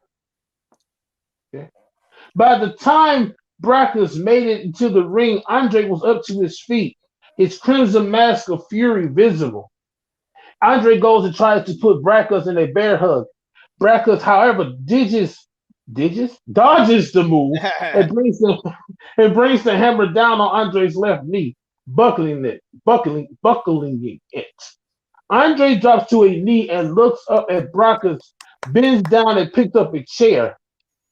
As Brackus lifts the chair over his head, Andre screams at him, "Do your worst, motherfucker!" Sorry. Oh, damn!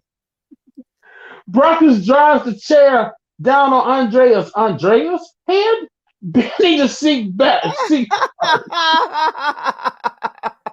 As Andre slumps over, Brackus goes for the pin.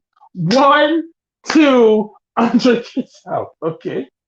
So Brackus frustratedly pounces on Andre, driving several hard fists right to his face.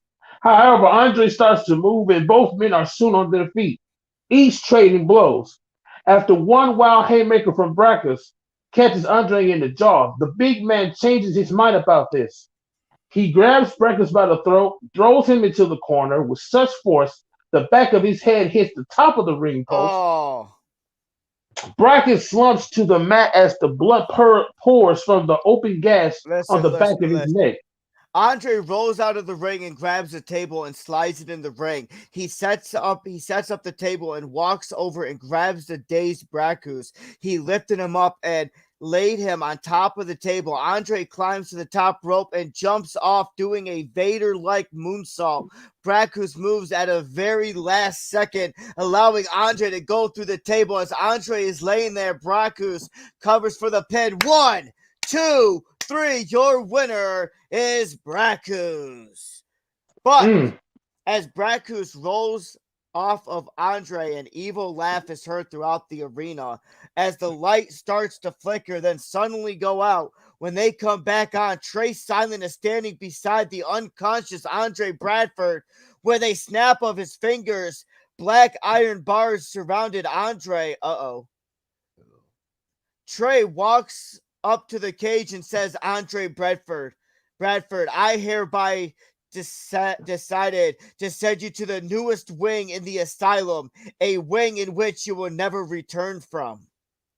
With another snap of his fingers, the cage sinks into the ring, followed by a huge pillar of flames and smoke, laughing as Trey Silent vanishes from the arena as well. I think Andre Bradford just got banished to hell. Wow. Damn, Andre. Damn. Andre has been sent directly to hell right now, right here.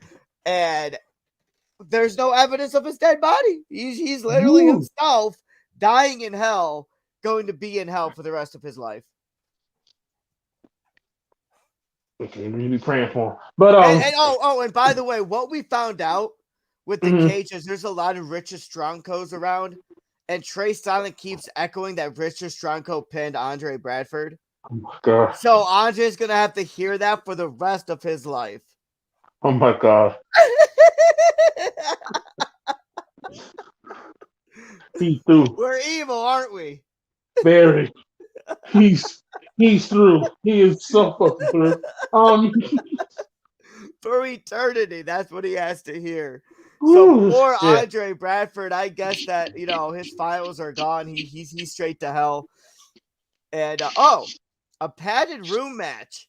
Amelia Eris taking on Inmate 420. Can we tag those guys, please? Let's tag Amelia Eris and Inmate 420 because this is a padded room match.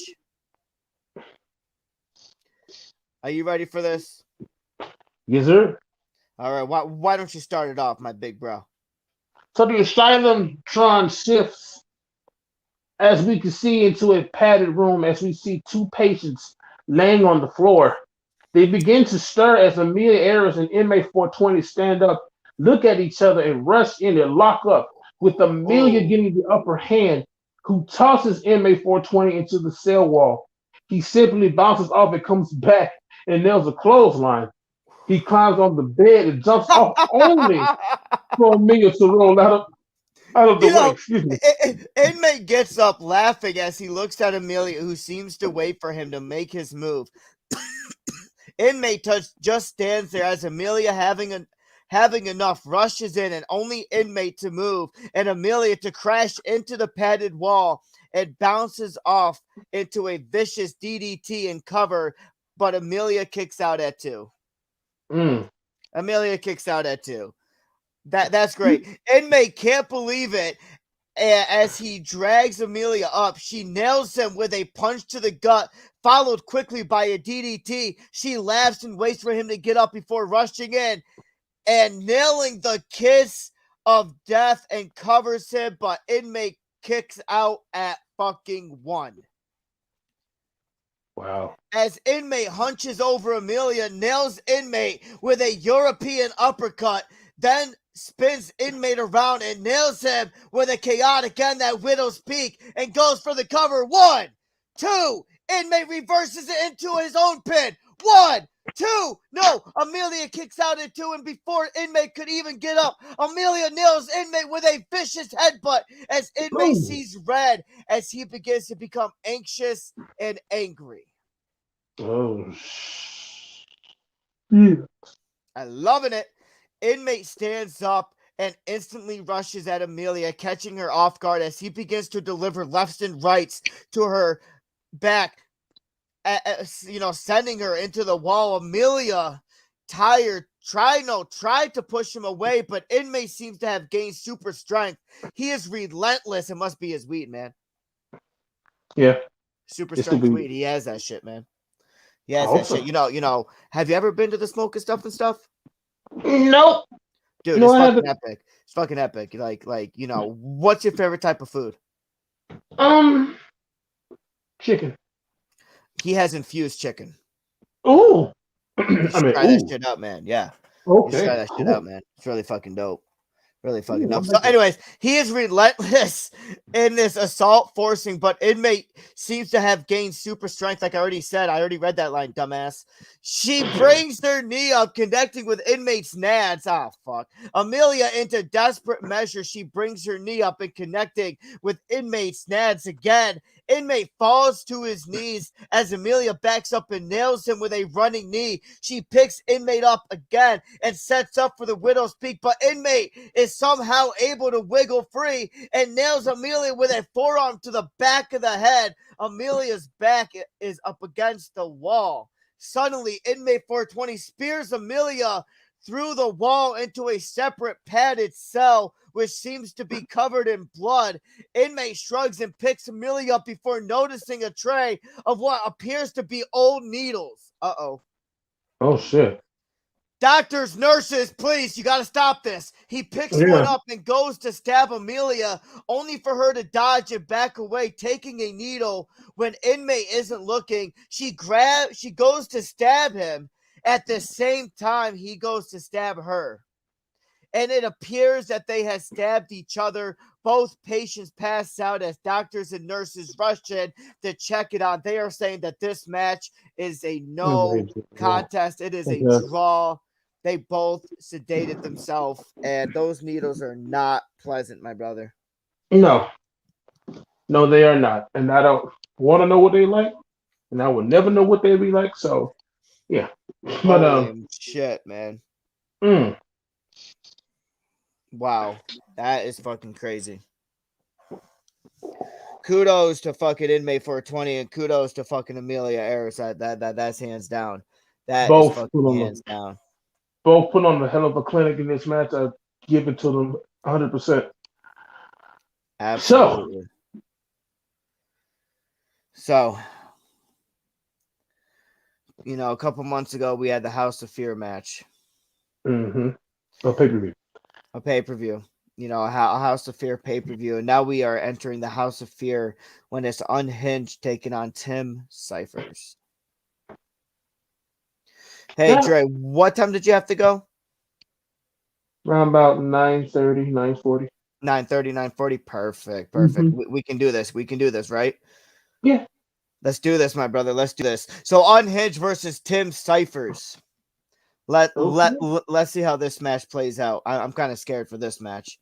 Unhinged has been on a fucking wrath type of page here, and he has threatened Trey Silent. He has threatened everyone in the asylum. So it has been pretty hectic in the walls of the asylum. Mm-hmm. I'm going to tell you that right now. We've been on lockdown for several months now.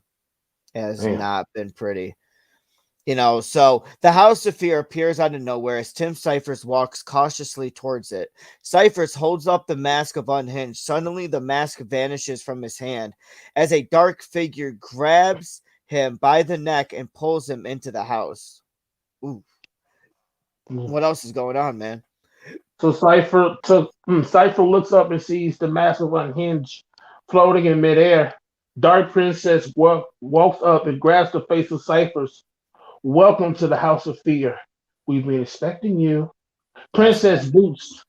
That's scary. That's scary. I know, right? Princess boots Cypher in the face and makes her way up the stairs. Cypher gets up and wipes the blood from his mouth.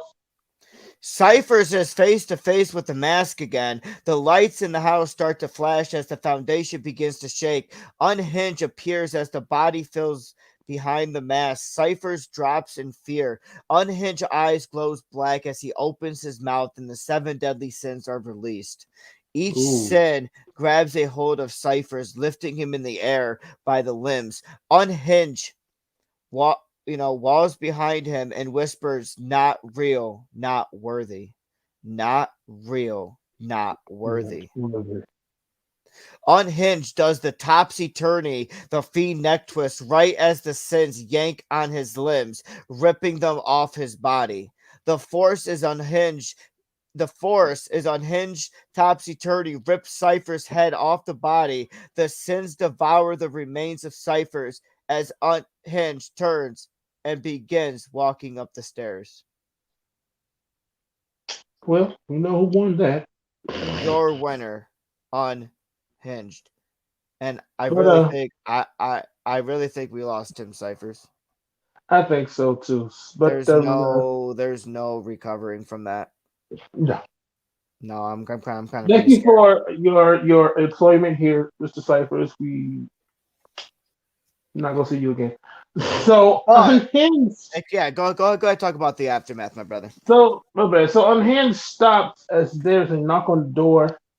Dark Princess eyes illuminate white as the door opens.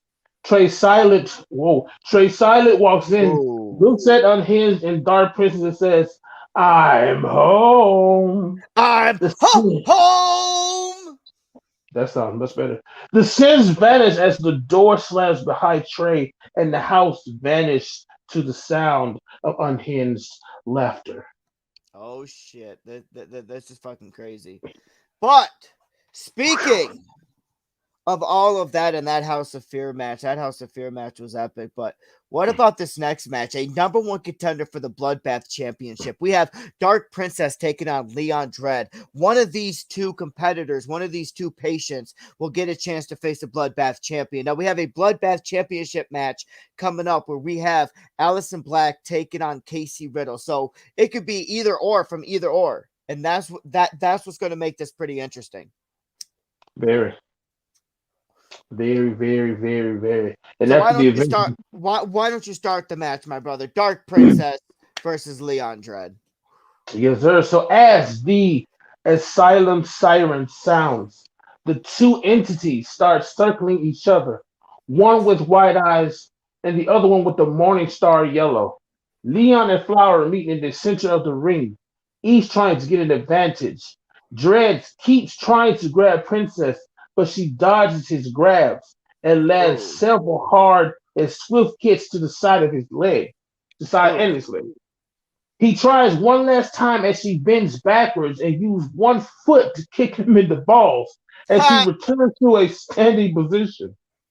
As Dark Princess stands there waiting on Leon Dredd to stand, she, however, was not expecting him to headbutt her right in the jaw, busting her lip in the process. As she stumbles backwards, Leon gets to his feet and hits Dark Princess with a cross body, driving both to the mat. Leon starts getting to his feet. He grabs her and nails a vicious DDT in the center of the floor before throwing her back in the ring. What's going on, man? So Leon grabs the dazed princess and hits a nasty, I read that like that, hits a nasty release German suplex. But he is quickly on top of her and picks her up again, hits her with a snap suplex, causing her to land on her head. Leon will continue with 4 more various suplexes. He picks her up and hits a belly-to-belly suplex. Oh man! Diamond Princess landed hard on the mat as Leon followed her and pins her. 1, 2, she kicks out.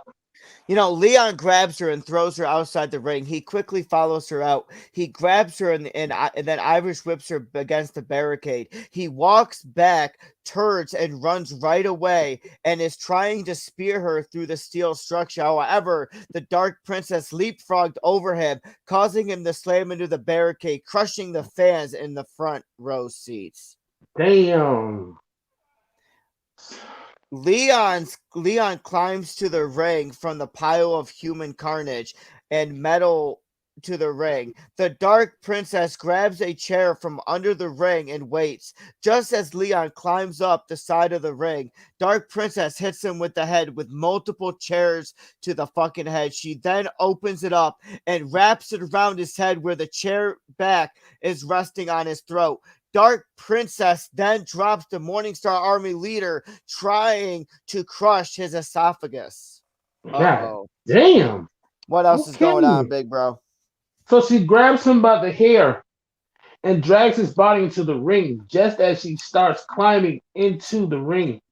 Leon gets a burst of energy and hits her with a knee strike to the face.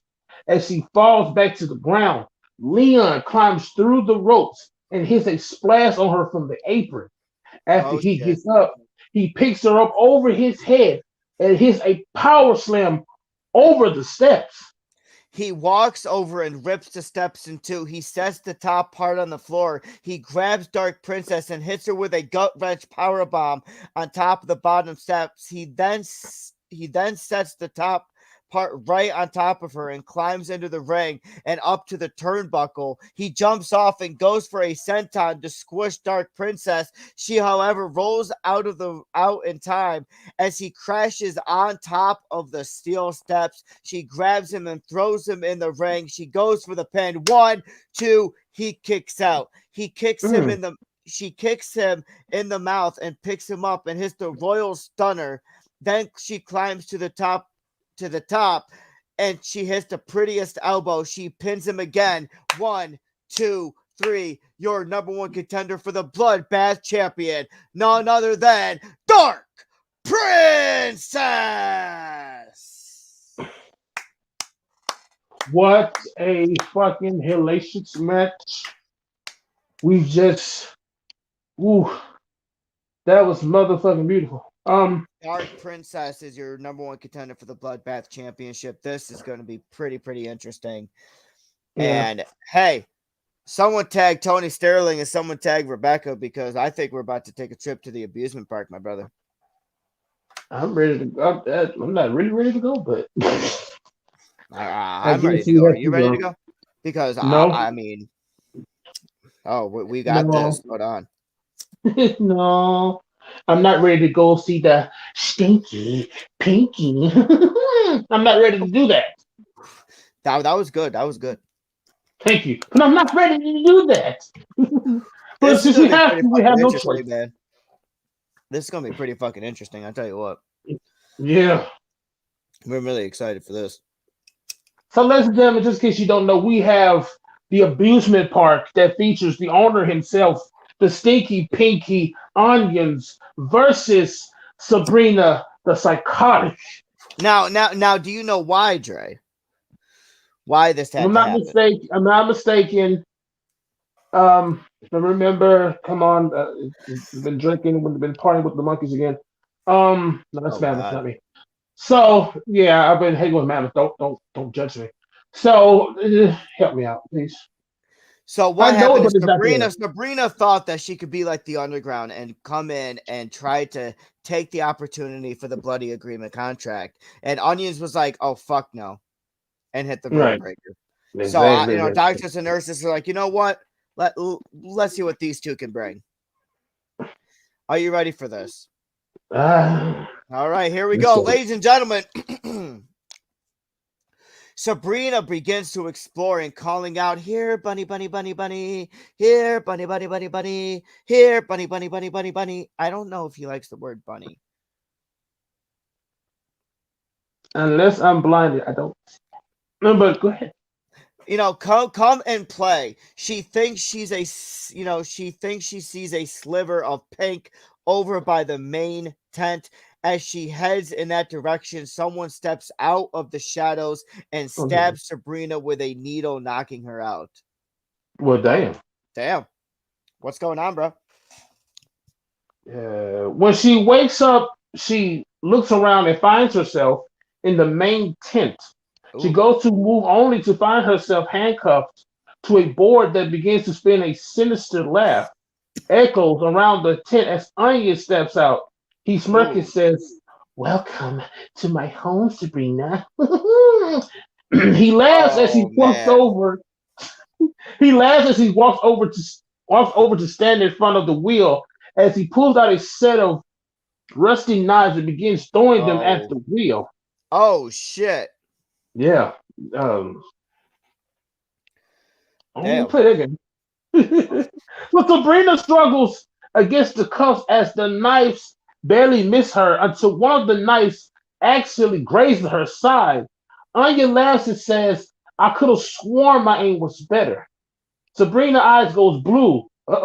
As she mutters something, causing the handcuffs to fall off. As she looks around, Onion is nowhere to be found.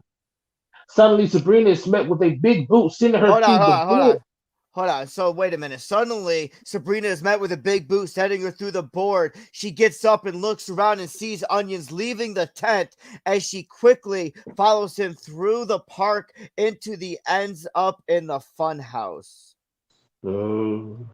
Okay. She enters and walks around and ends up in the Hall of Mirrors. She spins around when she thinks she sees Onions and goes to deliver a right hand only to punch glass. Onion shows up behind her and goes for a spear only for her to dodge it, sending him crashing through a fucking mirror. She rushes at him and spears him through the wall of the fun house. She finally got her hands on the stinky pinky. Finally, all that built up tension, my brother. Onions Onion here up and takes off and heads towards the games with Sabrina hot on his tail. She dives into the midway with all the games. Sabrina stops and looks around and suddenly dodges when a hatchet flies at her face. She runs and dives behind a booth as a few more hatchets fly her way. She looks around and picks up a baseball studded with spike and stands up and throws it. Onions moves at the last second, causing the ball to embed it into his arm. Onion pulls it out and as Sabrina laughs. Wow. What's going on, bro? So Onion heads to the game and peeks around, but Sabrina's nowhere to be found. He looks around only to be met with a mallet to the back. Onion falls and crashes through the prizes as Sabrina covers and the ref counts 1, 2, kick out. Sabrina gets up and drags Onions up only for him to headbutt her and heads to the carousel and climbs to the top. Sabrina follows as they make it to the top. Onions laughs as he turns it on, almost knocking Sabrina off. Sabrina slowly makes her way to Onions when a familiar laugh echoes through the arena. Zeffy suddenly appears behind Sabrina and taps her on the shoulder. Sabrina screams and backs up directly into Onions. Onion spins around and nails her with a pink miss, costing her to stumble back as Onion picks her up and nails a vertebrator. Goes for the pin. 1, 2, 3. Your winner is the god of ultraviolet, Onions. But wait, brother. Wait. Zeffy's gone. Okay, Zeffy's not there. Onions has made his way back back to his hole as we see Sabrina wiping the pink poison out of her eyes when suddenly Cookie appears on the stage of the asylum. Oh boy. With a huge grin on her face, she whispers her favorite chant to bring Zeffy back to life. Oh no, but this time, when she does that, the Asylumtron turns on, and it says, Living Dead Girl returns! Living Dead Girl returns! What? Sabrina looks behind you. It says, Sabrina, look behind you. Sabrina turns around, and it's Zeffy Blake! Zeffy Blake has returned! What? Oh, shit. What? She's back! No, Zeffy turns Sabrina around and nails a titty twister on Sabrina, yanking those nipples. She's laughing, and she bitch slaps Sabrina. Man. Sabrina, I can't believe this. Zeffy runs the ropes and nails Sabrina with a missile dropkick to the midsection. Zeffy rolls out of the ring and grabs a kendo stick. She laughs again as she lights the kendo stick on fire. Oh, my God. Not the fire. Zeffy's back, man. Zeffy's back. She rolls into the ring. She laughs again and connects the flaming kendo stick on Sabrina several times. She throws the kendo stick out of the ring. Zeffy gets to the top rope and nails the witch's curse, the double stomp to the chest. Zeffy Blake stares over Sabrina. She screams and laughs. And holy shit, ladies and gentlemen, Zeffy Blake is back inside the asylum. It's about to be. Oh no! Holy fucking wow! Zeffy Blake is back. I cannot believe that. We already have people going, why can't she just stay dead? I mean, you go out there and you tell her that. Go tell her that. I ain't. You know, if I could guess in 100 million years, that is probably the Underground. The Underground. Yeah. But Zeffy Blake is back in the asylum, and all I know is Zeffy Blake will be in action at the Asylum Awakening show to see if she can even become a captain. Oh, is Zeffy a captain? Ooh. Oh, wow. Ooh. That's kind of scary. You know what? That's kind of scary. But Zeffy Blake will be competing, and she will be making her Asylum Awakening return at Asylum Awakening, and this is going to be amazing.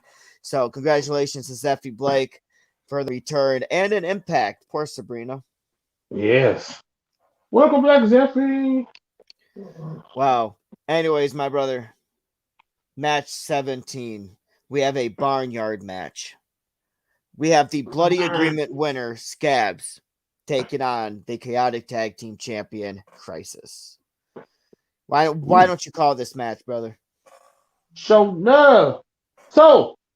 Scabs music blasts over the barnyard as Scabs comes out the barn holding his signature shovel. Scabs Pig spells out Year of the Pig 2021 as Scabs wait for Crisis to enter the barnyard. Crisis music blasts over the barnyard as Crisis comes up from the underworld and eyes glow pure red as he points at Scabs and tells him to bring it as the asylum siren goes off. Oh shit, I like that sound. Really do. Exactly. So Crisis and Scabs start a stare down. There's a stake down. Okay. But a stare down. No one is really taking the first move. Both men throws up a right hand that lands plush on the face. Scabs drops the shovel. Scabs run towards Crisis. Crisis nails Scabs with a back body drop through the barn fencing. Scabs screams in pain. Crisis picks up Scabs and shovel, breaks it across his back of Scabs, who screams in pain.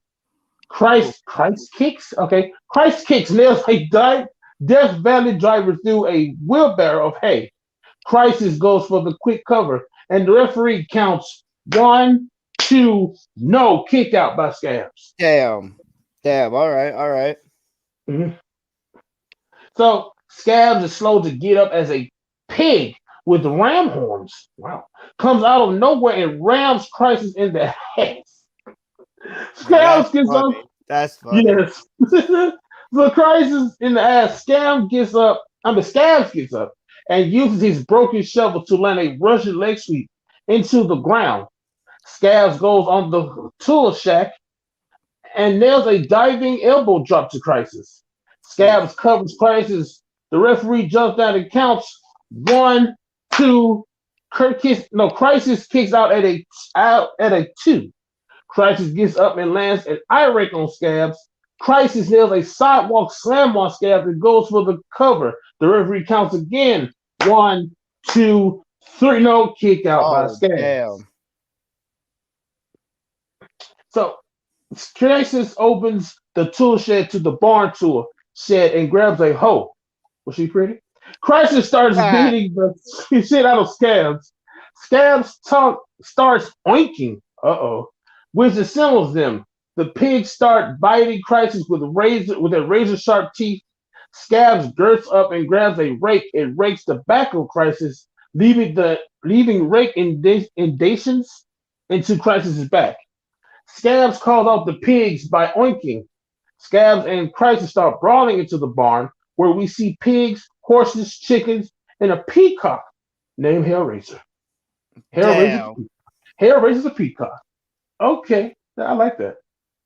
Crisis and Scabs brawl through the barn, smashing each other's head into the fences and windows. Scabs yells out, "You don't want to wake up Hellraiser." Oink, oink. Crisis sees the bloody agreement case near Hellraiser. Crisis rakes Scabs' eyes and then nails a black hole slam to Scabs. Crisis do not pin Scabs, though, mesmerized by the bloody agreement. Crisis go over the fence where Hellraiser is, and this awakens him. Scabs, Hellraiser lunges at Crisis and pecks his eyes. Hellraiser starts biting Crisis, reaching up and snaps Hellraiser's neck, killing him. Oh, Crisis walks into the barn as it starts to burn up. Crisis raises his hand up to the sky and yells out, "I am the god of the underworld." As he lowers his hand and points to the ground, the barn gets sucked straight to the hell. Wow. Once the barn appears in the hell surroundings of the barn, it's covered by bloody pig shit. Hold on. Crisis stands up and yells, "Scabs, you are in my domain now." Laughing sadistically, Scabs and Crisis battle in the underworld. Crisis getting the upper hand as the underworld has weakened Scabs. Crisis nails Scabs with a fury rake. Both men stand up. Scabs nails a right left followed by chops. Crisis is getting more powerful by the moment and nails Scabs with a black hole slam. Crisis goes for the cover and the referee counts 1, 2. Crisis is going to beat the bloody agreement case holder. A child's laughter fills the air and fills the underworld as Crisis gets up and looks around. We all know that child's laughter. She's just the one that brought Zeffy back. What the fuck? What the fuck does Cookie want in this match? I have no idea, but Cookie is running through the underworld right now. Crisis scratches his head and he yells out, "Cookie, where are you?" Cookie runs in front of Crisis, grabs Cookie, but realizes it's a figment of his imagination. From that distraction, Scabs nails Crisis with the bloody agreement case. Scabs nails the last laugh, not 1, not 2, but 3 times in succession. Scabs covers Crisis, and the referee counts 1, 2, 3. Your winner, Scabs. Wow, that's what a distraction. Even though we know it was a pigment of his imagination, but what a damn distraction. What a fucking distraction. Scabs celebrates the win as child's laughter fills the underworld, and Scabs goes back to the barnyard. As Crisis is hearing the echoes of a child's laughter, Crisis is looking around as it begins echoing loudly as Crisis screams, "Stop!" when the laughter instantly stops. What do you want with the god of the underworld? Who knows? What does Cookie want? That's scary. That's scary. Cookie brings Zeffy back, and now Cookie wants to freaking deal with Crisis. Yeah. I don't know. Well, who knows, bro? Ladies and gentlemen, tag John Schwab and tag Cody Bentley, please, because this is Johnny Rotten versus Legion for the Inner Demon Championship match in a flaming Punjabi prison match. This is a match that I've been waiting to hear. When we're finally here, 2 hours fucking in, we are here. Johnny Rotten versus Legion. Woo! Woo! Woo! Woo! Woo! Woo! I'm ready to get into it. Let's get into it. Oh, let's get into it, baby. Woo!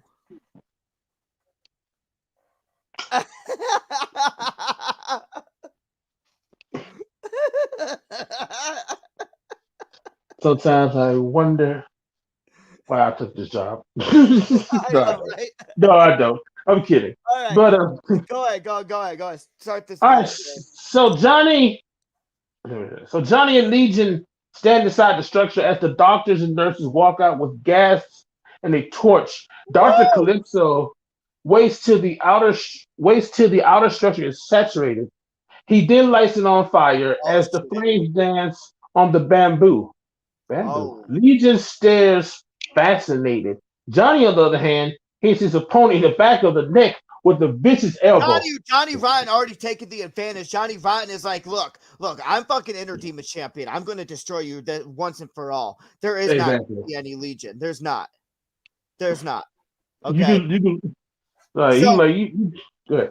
You know, Johnny picks Legion up and hits a sidewalk slam backbreaker before walking over to the cell. He reaches across the cell and rips a large pole of bamboo free. He pushes the pole through an opening and lights the end on fire. He pulled it through as Legion got to his knees. Johnny swings and the flaming bamboo connects with Legion's back. Johnny swings several more times before the bamboo explodes on contact, sending burning embers everywhere and leaving welts on Legion's back.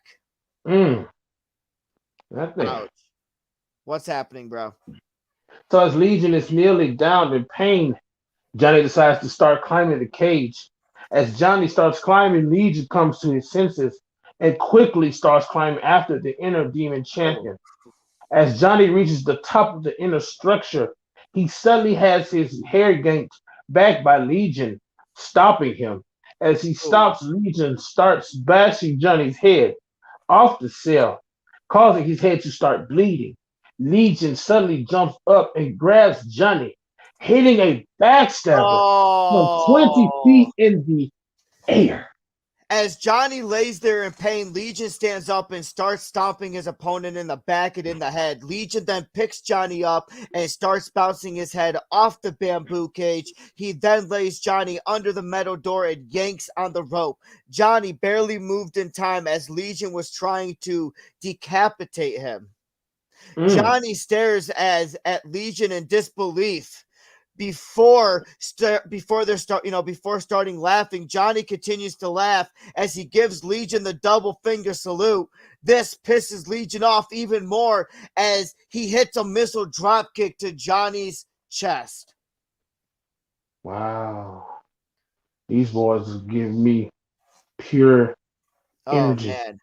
The second Johnny hit the mat, Legion was right on top of him, driving a heavy fist right into Johnny's face. He hits Johnny with a vicious, heavy right hook.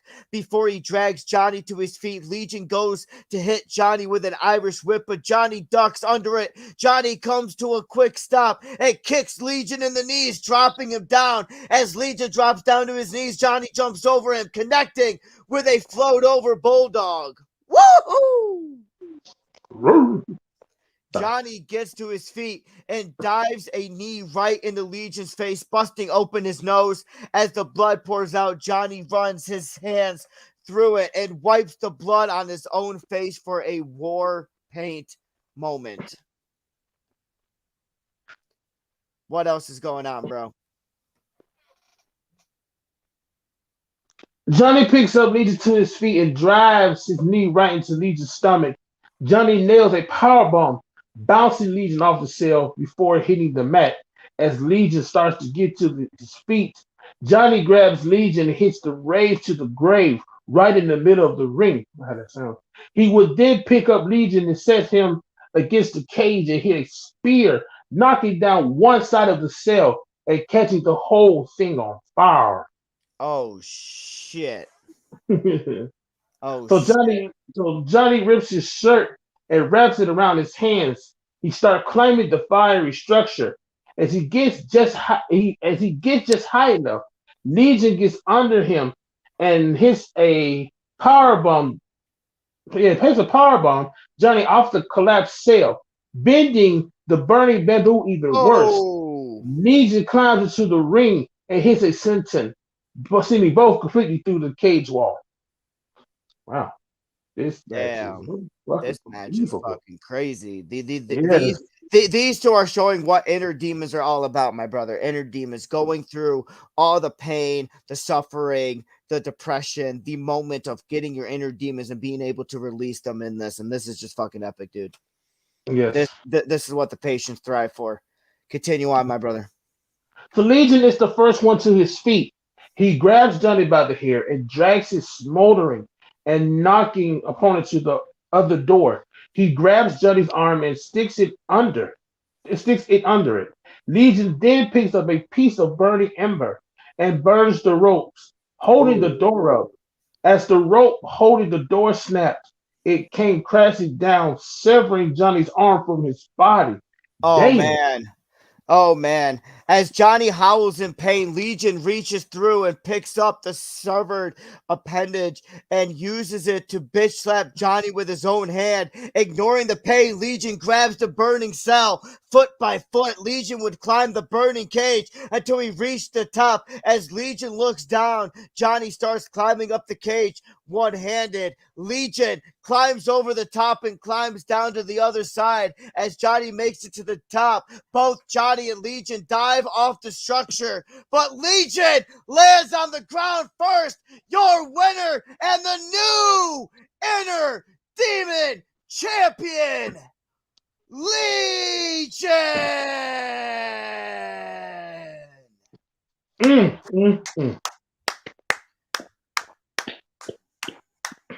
Ladies and gentlemen, Legion is your new inner demon champion, and this is about to go fucking down.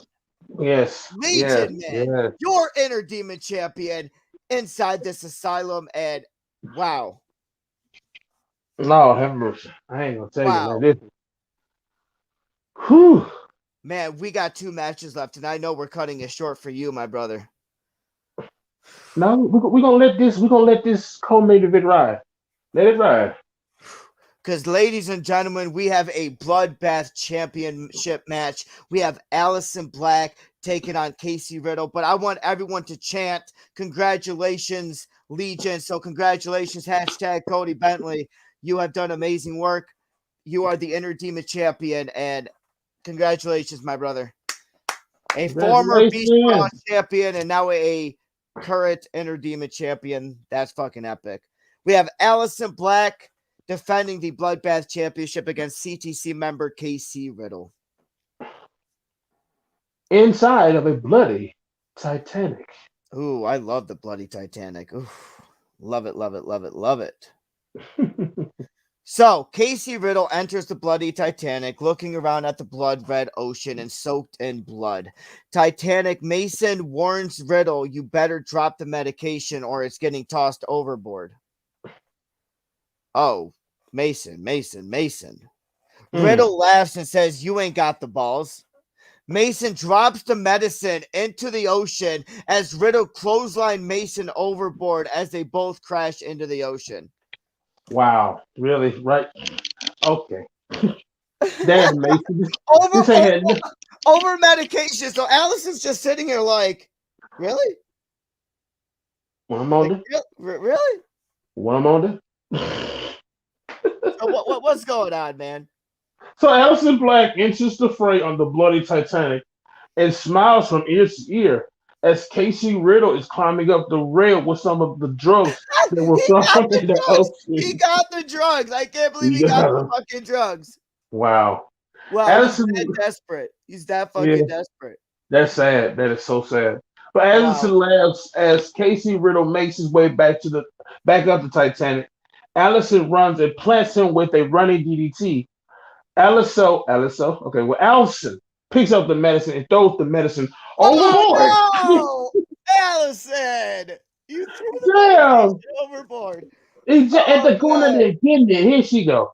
All right, so KC Riddle sees this and gets angry. He pulls out a red bottle of Fago, which is so good, and guzzles it down. KC Riddle never fucks with a man's medicine and charges Aleister Black with rights and lefts, followed by chops to the chest. KC Riddle, like rights and lefts, followed by chops to the chest. Yeah, it's based in thugonomics. Okay, so KC Riddle smashes Aleister Black's face into glass shards of glass. Aleister just pulled the glass out of Aleister just pulls out the glass as KC Riddle looks on. KC goes for a clothesline, but Aleister reverses into hip. KC Riddle gets up and runs towards Allison, who gives it a beautiful executed power slam. She goes for the quick cover, and the referee counts 1, 2, 3. No, it was a kick out by KC Riddle. Aleister Black waits for KC Riddle to get up and spears KC Riddle through the glass into the dining area of the Titanic. KC Riddle nails a thumb to the eye and plants Allison with a double arm DDT. KC Riddle goes to the top of a dining room table and nails a diving leg drop across the throat of Aleister Black, who is gasping for air. KC Riddle goes for the quick cover, and the referee counts 1, 2, no, kick out by Aleister Black.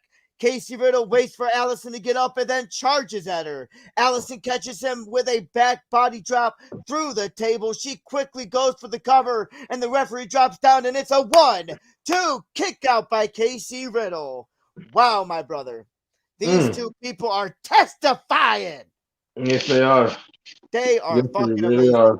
Allison is getting frustrated, though. Don't let your frustration catch on. But her frustration leads to her picking up pieces of the table and smashing KC Riddle upside the head with it. Repeatedly, Allison picks up an emergency axe and tries to cut KC Riddle's head off. Oh.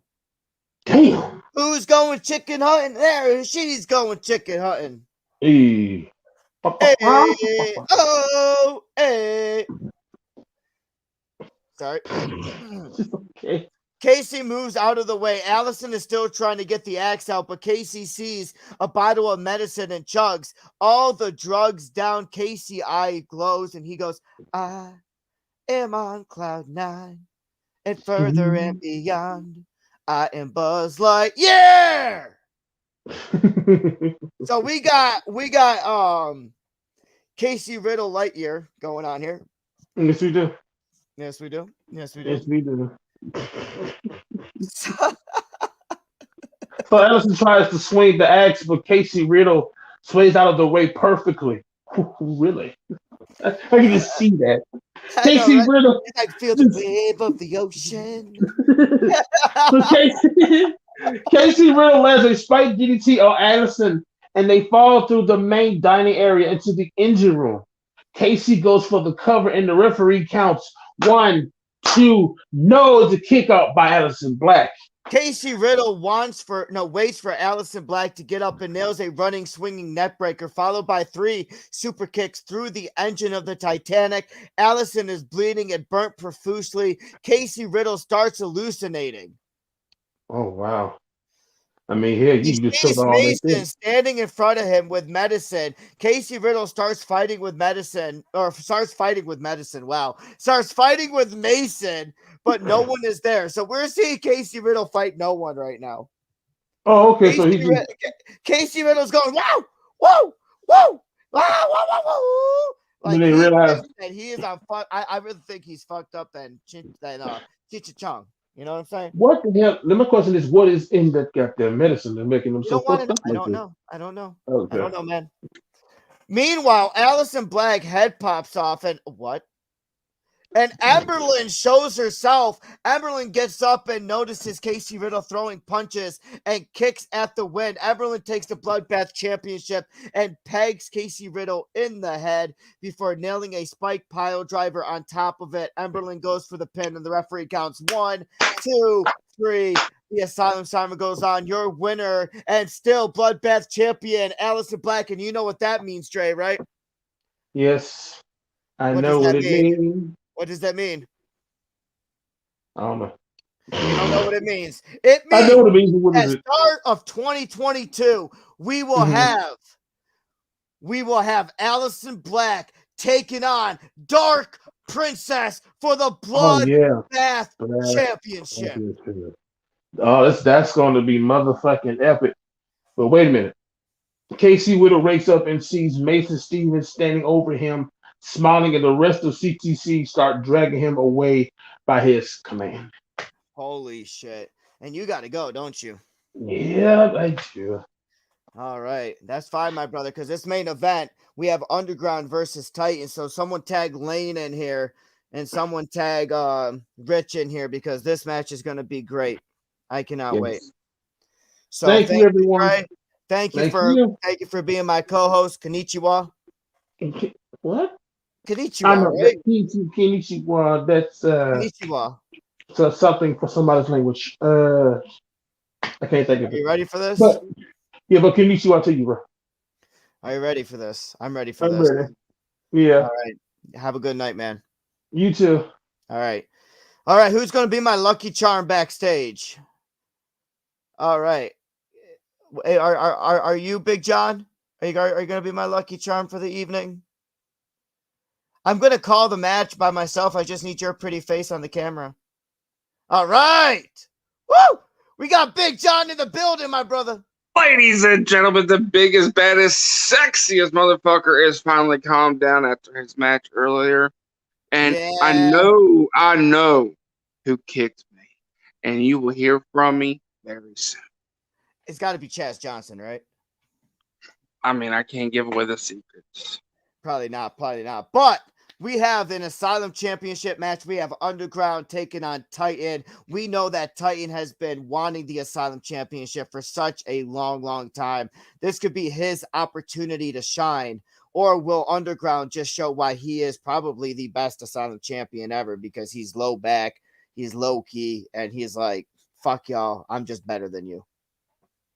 I mean, who wants it more? I mean, Underground, who technically stole.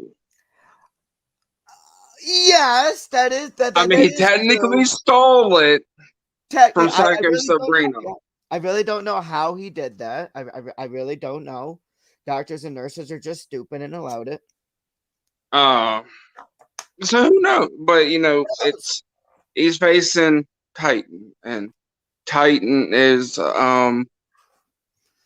he's Titan. Maybe, yeah. We'll just go with that because I don't like he's Titan. He's Titan. He's gonna do whatever Titan does. So the Asylum Champion, the Underground, walks through the cemetery gates as he has a shovel in his hand, a lit cigarette, and his hat is covering up the top of his eyes as he looks out to the cemetery. Underground walks a few feet into the cemetery as Titan walks out from the shadows as Titan warns Underground the future of this asylum will change. Thanks for keeping the asylum warm for me. Wow. Those are some pretty tough words. That's a strong, stern message coming from there, youngin. Yeah. Absolutely. Titan with a kick to the gut to the Underground. The Asylum Siren rings as Titan with a DDT, but Underground shoves Titan, avoiding the DDT. Underground goes for a clothesline, but Titan ducks as Underground turns around. Titan with a scoop slam, but Underground avoids that too with an elbow to the face. Oh. Yeah. I mean, these two are showing already.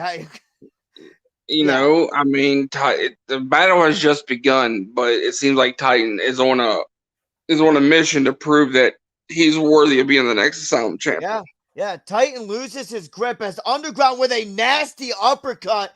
Titan backs up, holding his jaw as Underground with a few more quick uppercuts. Titan backs up into a gravestone as it breaks in half. Titan quickly grabs the broken half and smashes it over the Underground skull. Underground is busted as Titan with a backbreaker into a neck breaker to Underground. Oh, man. You can't take your eyes off your opponent at any fucking moment. No, because the least slightest second that you take your eyes off your opponent, the match could be over. Absolutely. Titan, though, goes for the pin. 1-2, kick out by the Underground. Titan quickly with an armbar submission to the Underground, who is scratching at the dirt, trying to pull himself up with the leverage. Underground realizes he must come up with a quick plan as Underground begins to lift Titan up with his arm and slams him into the ground. You can hear the back crack from the impact. Oh, he's going to need a chiropractor for that one, huh? Yeah, most definitely. But anything to prove how much you want to be the top guy here. Oh, yeah, absolutely, man. Absolutely. Hold on one second. Okay, there we go. Underground goes for the pin. 1-2, kick out by Titan. Underground looks for his shovel that he brought into the cemetery. He finds it as he waits for Titan to stand up. And Underground with a hit to the side of the head of Titan with that shovel. Several minutes go by as Titan is waking up from being unconscious and he is tied to a tree. Titan's tied to a tree right now, man. Play fucked up games and fucked up private. He looks over at the distance as it looks like the Parasite is throwing a Juggalo party. As it looks like these Juggalos dug up Britt Wigger's coffin, opened it up, and pouring beer and shrooms into the coffin. That's different. What's going on here already? I'm guessing they think psychedelic mushrooms can bring somebody back from the dead. I think so. Titan breaks free from the pipes, and I'm very sorry. I know Amelia is backstage, and I know what I'm about to say is probably going to be like, what the fuck? And she walked in at the wrong time. But Titan breaks free from the ropes as he is looking for the Parasite. Titan runs into a drugged up, naked KC Riddle. Ew. A naked KC Riddle is in the woods doing the cemetery Juggalo party. Naked KC Riddle, and everyone knows KC Riddle. He's had a lot of drugs.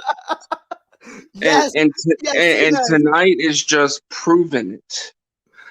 I didn't want to see the green bean come out of the yeah. So as this is going, ironically, Titan does a rare naked choke to KC Riddle. Not caring of the awkward position these two men, Titan is literally holding a naked man. Whatever floats your boat. It's I accept all people. Right. And so as this is going on, Titan screams out, "Where the fuck is Parasite?" KC Riddle flips Titan off and faints. I think KC Riddle's just, I think maybe he OD'd. Just a little bit. Doctors and nurses, I really think you should go check that out just a little bit. He should be fine. Just give him more shrooms. So as this is going on, Titan stands up, and as the parasite tackles Titan to the ground, several lefts and rights to Titan as Titan rolls underground over and begins throwing his own lefts and rights. Both patients are busted open. Titan picks the underground up and connects a dragon suplex. Underground is slowly standing up, and Titan with another dragon suplex, almost landing in Britt Wigger's coffin. Titan with a quick spear, knocking both of them into Britt Wigger's coffin as it shuts. But wait a minute, Scabs! Scabs is here with the bloody agreement. No. Scabs also has lighter fluid. Scabs begins pouring it over the coffin as Scabs lights a match and tosses it onto the coffin, and it bursts into flames. Did he just... I don't know what Scabs is doing. Scabs watches the coffin burn all the way through when Nagasaka is pinning Titan. 1, 2, 3. No, kick out by Titan. Titan was protected by the strength of Nagasaka, aka Satan. Scabs looks over to Nagasaka and walks away. Well, okay. Scabs is like, I'm done. I'm not dealing with that. Titan turns Nagasaka around and hits the Shattered Hope, a GTS, into a German suplex. Titan goes for the pin. 1, 2, 3. No, Titan was yanked. Who the fuck? It's Legion with the Inner Demon Championship. What? Legion turns Titan around. I'm sorry. It's the demons controlling me. Legion connects the Mist of Agony, but Titan, being blinded by the mist, quickly hits the Shattered Hope on Legion. Titan is trying to look around, but Underground connects us 6 feet deep. It's over. It has to be over. Underground goes for the pin. 1, 2, 3. No! Wait, it's Scabs! Scabs with the last laugh! The Hangman DDT Buster! He cashes in the bloody agreement! He goes for the pin on the Underground! No. 1, 2, 3! Your winner and new Asylum Champion, the Year of the Pig, 2021, Scabs! He has stated this whole year it's going to be the Year of the Pig, and I'll be son of a bitch. He didn't lie to us. Chris Lee is our new Asylum. Not Chris. Congratulations, Chris Lee, man. But Scabs is our new fucking Asylum Champion, man. But we have a pig for an Asylum Champion. Damn it, CEO Donald Smith, kayfabe. God damn it, kayfabe. Well, you know what? I'm just happy for Chris Lee, okay? He busts his fucking ass. Okay, but kayfabe. Next thing you want to say, I'm really John May. But you're not. No, not You're John. I'm Big John. Yeah. Yeah. and maybe sexy too. I don't know. But wait a minute. Scabs is standing there in the cemetery as Trey's laughter echoes in the wind. Wait. What? Trey Silent appears behind Scabs and points at the Asylum Championship and says, "We will meet soon." What does this mean? What does this mean? Should I bring Amelia up here? I mean, I would. I'm kind of confused with the statement. Amelia. Hi. Hey, Amelia. Hey, it's nice to see you. By the way, I really love the PWR video. I really love that video. Thank you. I made it myself. I love it. But if y'all don't know, pull the curtain back.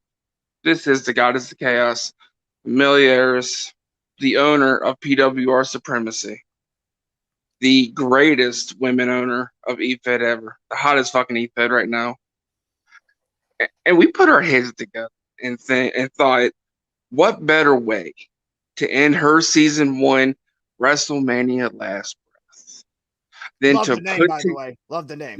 Love the name. Then put together a showcase match. For Chris Lee, you better stay around, man. MPCW, the Asylum. We put our heads together and talked to Donald Smith And we agreed. Showing off my ass and said, this is a great idea. And I just love supporting and being part of the community that I'm in. So I'm like, fuck yeah. And if any other EFES want to do this shit, all you got to do is just, knock on my door. Yeah. A cheap plug. If y'all interested, come check out PWR Supremacy. You're going to be in good hands there, I promise. Like nationwide. Nationwide is on your side. Wow. Yeah, all states stand. You're in good hands. I promise. So, but Amelia, go ahead. I've been drinking. I'm sorry. Everything's funny right now. But Amelia, you know the deal. On behalf of you, go ahead and announce the showcase match. Ladies and gentlemen, 2 weeks from now, night 1 of PWR Supremacy's last breath, we will have a showcase match. Ooh. And it is a title match. Ooh. And it is the newly crowned champion. The Asylum champion, Scabs. Scabs, I knew you were great already. 2021 year of the pig. Come on. There's hold on. Let me just say this. There's no way. Scabs got this match in the bank. There's no way that, whoever his opponent is fucked. His opponent. I believe. I have not gotten to know him yet. But he is of the underground perspective.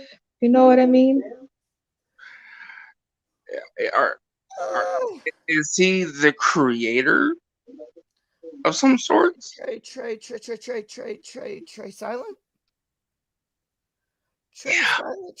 Scabs. Oh, rest in peace, homie. Trey Silent versus Scabs at last. Oh shit! Last breath, night 1. NPCW Asylum Championship. It's going to be a beautiful thing. Wow. So, ladies and gentlemen, we have just announced that we have the Asylum champion Scabs going up against Trey Silent at PWR Supremacy Last Breath, the WrestleMania, the moment of PWR. Please go on to that page. Wait. Let's spice it up a bit. Let's add a stipulation to the match. It can't just be a plain match. I have it. A bloody cage match.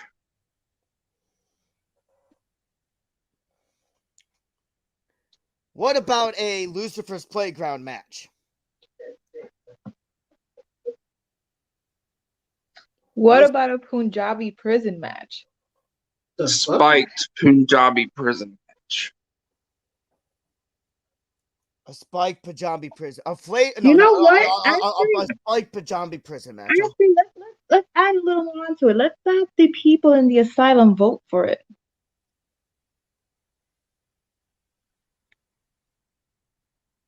All right, so we will be doing a poll probably tomorrow. At some point tomorrow, we will definitely do a poll on what type of match this should be. And you guys, I really would love your input. But ladies and gentlemen, I'm honored to close this out with Big Jon and Amelia Eris right now. So everyone, it is time to cut it out here in the Asylum. See you at Asylum Awakening December 31st at 12 p.m. Eastern Standard Time, where we find out who will be captain for the north side, the east side, the west side, and the south side wing of the Asylum.